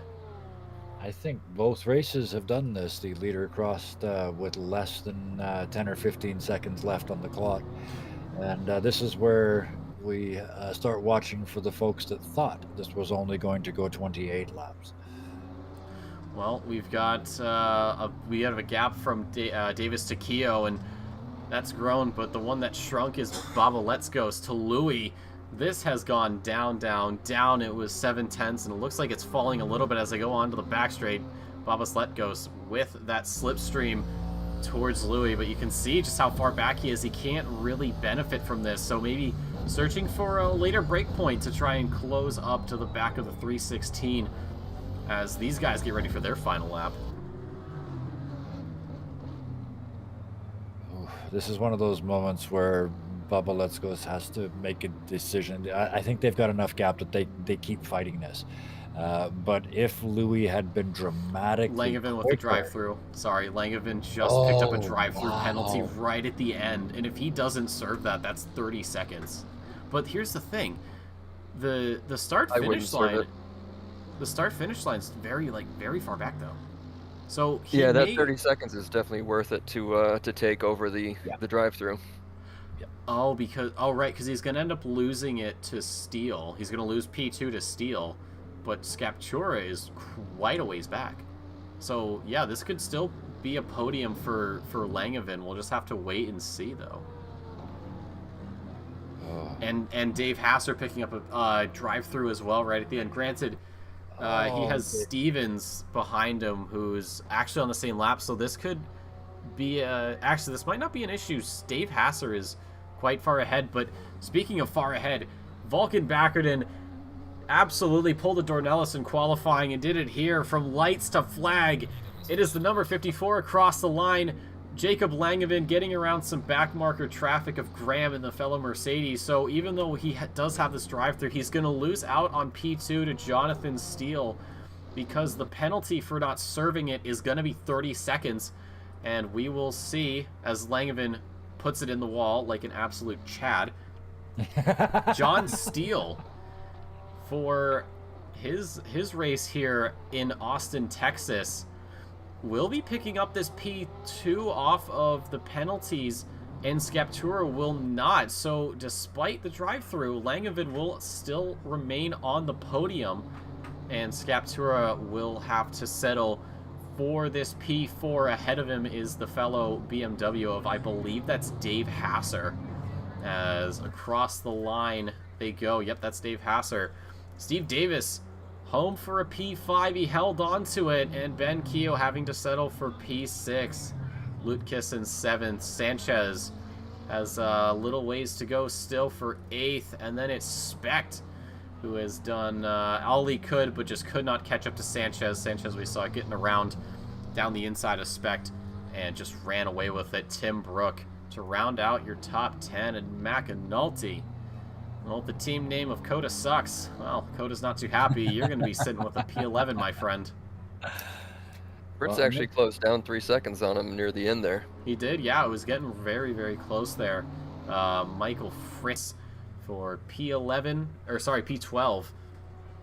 Michael Louis, or sorry, Babas Letgos. Did Babas Letgos? No, he did not. He actually, it looks like Michael Louis may have actually gotten around.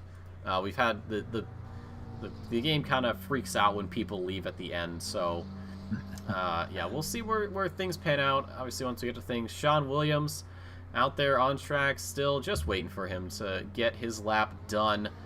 And then, well, we have Chris Stevens actually getting across, so saving the best for last, of course. Mr. Sean Williams coming home, and well, I couldn't tell you what position because game, but ladies and gentlemen, that is going to do it for this second race here at COTA. A lot more action. I think we need an all-star race. Get some of these guys who are way out in front to race their own kind. That's what I've thought. I've thought if there's anything I want to see, like, the top guys in, you know, both splits just going at it, because you know it's gonna be an amazing race. Just let's do that in 2 weeks. Put them all together. Let's have 45 of us at Indy. That is a terrible idea. That'll be fun. That is we'll see. But we take a look at the results. Overall, it's Backerton, lights to flag, no problem for him. And then joining him on the tops or on the podium is John Steele, also in a BMW, and Langevin with that drive-through getting 30 seconds added on will get demoted down to P3, but still going to be a podium finish for him. Over to the Pro-Am category, it's Skaptura, Davis, Sanchez, and then off and over to the amateur class, only 3, Babas Letgos, Williams, and Levine. But gentlemen, that is going to do it for us here at COTA. Before we take a couple weeks off for Indianapolis, closing thoughts. I think it was a good race. They had some good fights for, you know, I think longer maybe than I noticed in our race before, which was really nice to see. But of course, things did spread out over such a large track, and so everything sort of just ended up, you know, linear. It was what I'm interested in is from here on. That's 5 of 8 races down, 3 to go. Those that are in races, you know, whether they're in class or overall, this is the part of the season where people start doing the math and thinking, if I beat this person by 3 positions, so I think there's going to be a lot of that sort of math going on over the next 2 weeks while people practice to get ready for Indy and beyond, because yeah, there's only a couple left to go and it's time. So I'm looking forward rather than backwards at this point. Well, could not have put it better myself. So we are off for another bye week, and then we will be back at the Brickyard for the last sprint race of the season. And then, of course, the week after we'll be in France at Paul Ricard for the last super sprint race of the season. I feel like it's been forever since we've done those, but Ladies and gentlemen, on behalf of myself, Kevin Parody, Sam Raworth, and everybody here at the OOR, we'd like to thank you so much, of course, for your continued support. It's 2 weeks between us and Indianapolis. Hope to see you there.